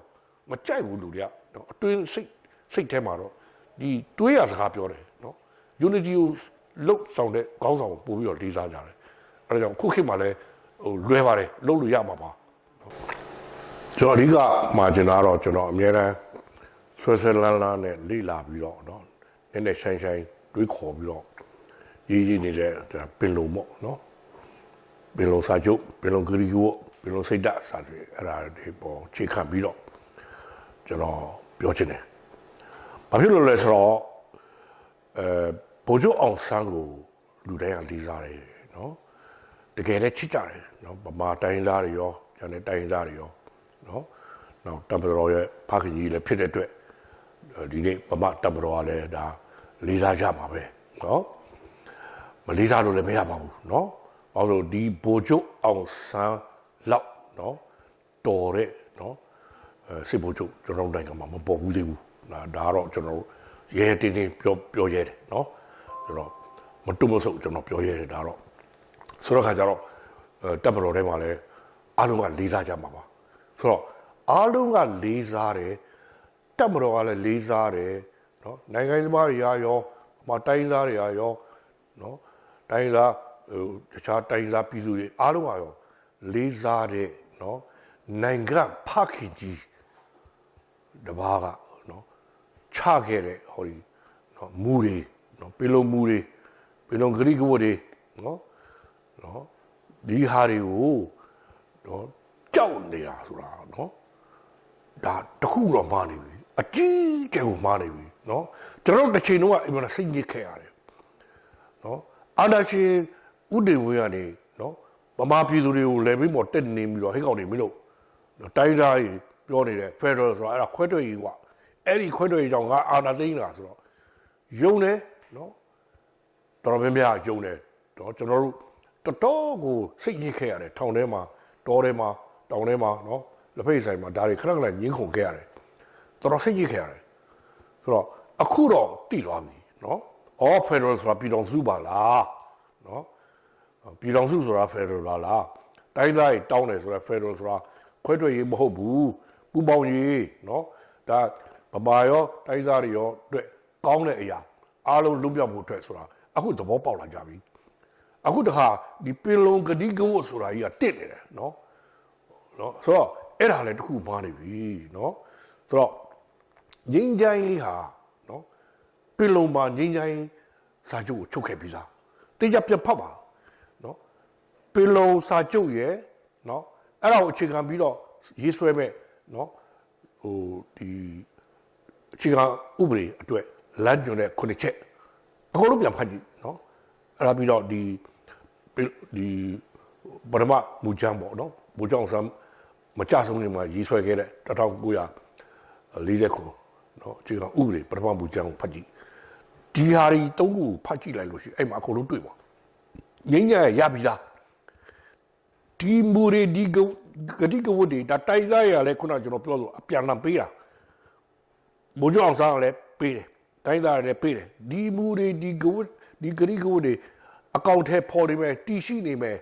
နော်ဒီဟာတွေကိုကျွန်တော်တို့စုပ်ကင်ထားမယ်ဆိုရင်နော်တယောက်စီးလုံးကြမယ်နော်တယောက်ချစ်ခင်နဲ့နော်ပြည်တော်စုကြီးကိုထူထောင်နိုင်မယ်နော်အင်မရာမတိုးတက်တဲ့အင်မရာမနော်စီးလုံးတဲ့ပြည်တော်စုကြီးနော်ရတဲ့ပံမခွဲထွက်တဲ့နော်မကွဲမပြဲတဲ့ပြည်တော်စုကြီးထူထောင်နိုင်မယ်ဆိုတာသူတို့တစ်ကာယုံကြည်တာတကယ်ကိုယုံကြည်တာအဲ့ဒါနော်ဆိုတော့အဲ့ချိန်မှာဟိုလွတ်လိုက်ရတော့မဲ့တဲ့ဖြစ်တဲ့အတွက်သူတို့ရဲ့ vision ကအရန်ကိုထက်မြက်ရှိတယ်စူးစူးရှားရှားကိုသူတို့မြင်ခဲ့တယ်ဆိုတော့အဲ့ဒီကပြည်လုံးပြန်သွားကြရအောင်လို့ကျွန်တော်ခဏပြောတာအဲ့တော့တချို့ကဟိုလွတ်နေဗျနော်အုပ်စုတစ်ခုရှိတယ်နော်အဲ့အုပ်စုကတော့ပြည်လုံးသူတို့ကလိုက်ပြီးတော့ဝါဒဖြတ်နေတာပြည်လုံးကဟောင်းသွားပြီတဲ့ပြည်လုံးကအတိတ်မှာရှိတယ်တဲ့နော်အဲ့လိုတင်တိုင်းတက်ခဲ့တဲ့လူတွေလည်းကျွန်တော်တွေ့ခဲ့ရတယ်နော်လူငယ်တချို့ကနော်ကျွန်တော်တို့ကပြည်လုံးကိုကျွန်တော်တို့လက်ကြီးမိတ်ပို့ချတဲ့ခါမှာတို့ကဟောက်သွားပြီကျွန်တော်တို့ကခေဟောင်းကိုပြောနေလို့နော်ဆိုတော့ပြည်လုံးကဟောင်းတာမဟုတ်ပြည်လုံးကအနာဂတ်မှာနော်ကျွန်တော်အတိတ်ကိုပြောနေတာမဟုတ်ပြည်လုံးပြောတဲ့ခါမှာ1947ကိုပြောတာမဟုတ်1947ပြည်လုံးစာချုပ်ထိုးတော့ဒီစာချုပ်ကိုထိုးခဲ့တဲ့နော်ဘိုးကျောင်းဆန်းတဲ့ကွာတိုင်းသားကောင်းဆောင်တွေအနာဂတ်ကိုတပြောတခေါ်မြင်ခဲ့ရတာအဲ့အနာဂတ်ကိုကျွန်တော်ပြန်သွားမှာ back to the future ဆိုတာနော်အဲ့လိုပြောမှဆိုရင်နော်အနာဂတ်ကိုပြန်သွားမှာနော်ဆိုတော့ဒီအတိတ်ကိုပြန်သွားဖို့မဟုတ်ဘူးဘာလို့ပြန်သွားမှာဆိုအဲ့ကမြင်ခဲ့တာဆူရှာတင်းဆန်းကိုမြင်ခဲ့တာနော်တစ်ကောင်ကိုယုံကြည်ခဲ့တာနော်အဲ့တော့အဲ့ဒီဟာကိုတပ်မတော်ကလည်းယုံမယ်ကျွန်တော်တို့ကလည်းယုံပြီးသားတိုင်းသားတွေကတော့ယုံပြီးသားနော်ပမာခေါင်းဆောင်တွေကလည်းယုံမယ်ဆိုရင်ပြီးသွားပြီပွဲရဆိုတော့သူပါခဲ့တဲ့စကားတွေလည်းရှိတယ်နော်ဗမာချင်းလည်းမတည့်ဘူးတိုင်းသားတွေလည်းမတည့်ဘူးဆိုရင်ကျွန်တော်တို့နိုင်ငံဘာဖြစ်သွားမလဲဆိုတာသူခက်ရပြောသွားတာရှိတယ်ကျွန်တော်ဒီဘာတော့အဲ့စကားလုံးကျွန်တော်မပြောချင်ဘူးနော်ဘာလို့ခက်ရပြောတယ်လဲဆိုတော့မှတ်မိအောင်တဲ့ဗမာလူမျိုးတွေကနော်အဲ့လိုမှမပြောရင်မမှတ်မိဘူးတဲ့ဒါပေမဲ့အဲ့ပြောသွားတဲ့စကားလုံးကိုတော့ဗမာလူမျိုးတွေကမှတ်ပြီးကြတယ်ဒါပေမဲ့ဘာကြောင့်ဖြစ်သွားနိုင်တယ်ဆိုတာကိုတော့တိုက်ပြီးပြတ်သွားမှာပြောတာနော်အရင်ကြီးပြောမယ်ဆိုတိုက်ပြီးပြတ်သွားမှာဘာကြောင့်ပြတ်သွားမလဲဆိုတာကိုသူကလူတွေကမမှတ်မိကြဘူးဆိုလိုတာမညီညွတ်ရင် တိုင်းပြည်ပြတ်သွားမယ်နော်အဲ့ဒါကို तू ပြောထားခဲ့တာနော်ကြိုတင်ဟောကိန်းထုတ်ထားခဲ့တာမညီညွတ်ရင်ဆိုတာပါလေမညီညွတ်ရင်ဒီပင်လုံးမူတွေပင်လုံးဂရိကဝတ်တွေကိုချိုးဖောက်လို့ရှိရင်မညီညွတ်တော့ဘူးပေါ့ဟုတ်တယ်မလားအဲ့လိုညီညွတ်အောင်ဒီဟာလုတ်ပေးထားခဲ့တာဒီဟာတွေကိုချိုးဖောက်ပြီးတော့ညီညွတ်ရေးတွေပြက်ပြမယ်စစ်ပွဲတွေဖြစ်လာမယ်ဆိုရင်တိုင်းပြည်ပြက်လိမ့်မယ်လို့ तू ကြိုပြောခဲ့တာဒီနေ့အထိဒီလိုဖြစ်မယ်ဆိုတာကို तू ကကြိုတင်ပြီးတော့ပြင်ခဲ့တာနော်အင်မတန်ဆူရှာတဲ့အမြင်ဟိုပိုင်ထားတဲ့နော်ခေါင်းဆောင်တို့တပါးဖြစ်တယ်ဒါကြောင့်ဒီနေ့ကျွန်တော်အားလုံးကိုဖိတ်ခေါ်ချင်တာနော်ဗမာတိုင်းသားတွေလို့အကွက်ပြဖို့ပါဘူးနော်အဲကျန်တဲ့တိုင်းသားတွေရောနော်နောက်ပြီးတော့စစ်တပ်ကနော်ဗိုလ်ချုပ်ကြီးများရောအကုန်လုံးနော်ဗမာခေါင်းဆောင်တွေရောနော်အားလုံးပြန်လဲပြီးတော့ဒီပင်လုံကိုပြန်ဖော်ထုတ်ကြပါမကြောက်ပါနဲ့ရဲရဲတင်းတင်းကြည့်ပါနော်ပင်လုံဟာကြောက်ရမှာမဟုတ်ဘူးဘုရားအောင်ဆောင်လည်းကြောက်ရမှာမဟုတ်ဘူးချစ်တော့ချစ်ပြီးသားပဲနော်လေးစားပြီးသားပဲဘာဖြစ်လို့သူ့အတွေးခေါင်ကြောက်ရတာလို့နော်တစ်ချိန်တော့ဟိုအာနာရှင်ဥဒေဝင်းတို့ပေးလိုက်လို့နော်ဖက်ဒရယ်ကြောက်ခဲ့တာကျွန်တော်တို့တော်တော်စိတ်ညစ်ခဲ့ရတယ်နော်နှစ်ပေါင်း90လောက်ကြာသွားအခုဒီပင်လုံဂရီကိုကြောက်တဲ့ကိစ္စဘယ်လောက်ထပ်ကြာအောင်ပါလဲနော်ကျွန်တော်ပြောမယ်အဲ့ဒီကလည်းကျွန်တော်တို့အ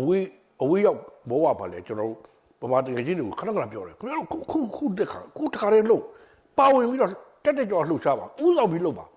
သူတွတ်ဆုပ်လှုပ်နေတာဥဆောင်မှာမကြခင်မှာလာလိုက်ပဲနော်အကုန်လုံးသဘောပေါက်လိမ့်မယ်ဒီဖက်ဒရယ်လက်ခံလာလိမ့်မယ်ခုခေတ်ခင်ဗျားတို့လက်ခံတယ်ခင်ဗျားတို့ကပိုင်အိုနီယာဖြစ်မယ်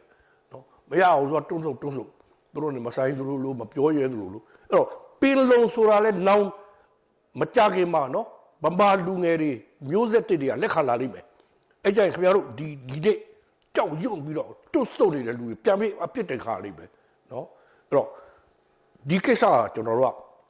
movement အကြီးကျယ်လိုတယ်နော်အတွေ့အခေါ်တိုက်ပွဲလိုတယ်နော်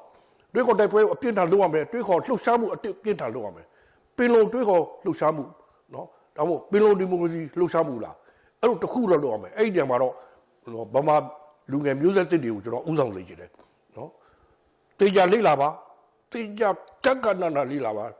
ကျွန်တော်တိုင်းသားနေစီစီချာဆွေးနွေးပါပေးနေရမှာဖားနေလေဘာတစ်ခုမှမဖားတာမရှိဘူးနော်အကုန်လုံးကောင်းတယ်ဗမာတို့မှကောင်းတာနော်လူတွေကထင်တာ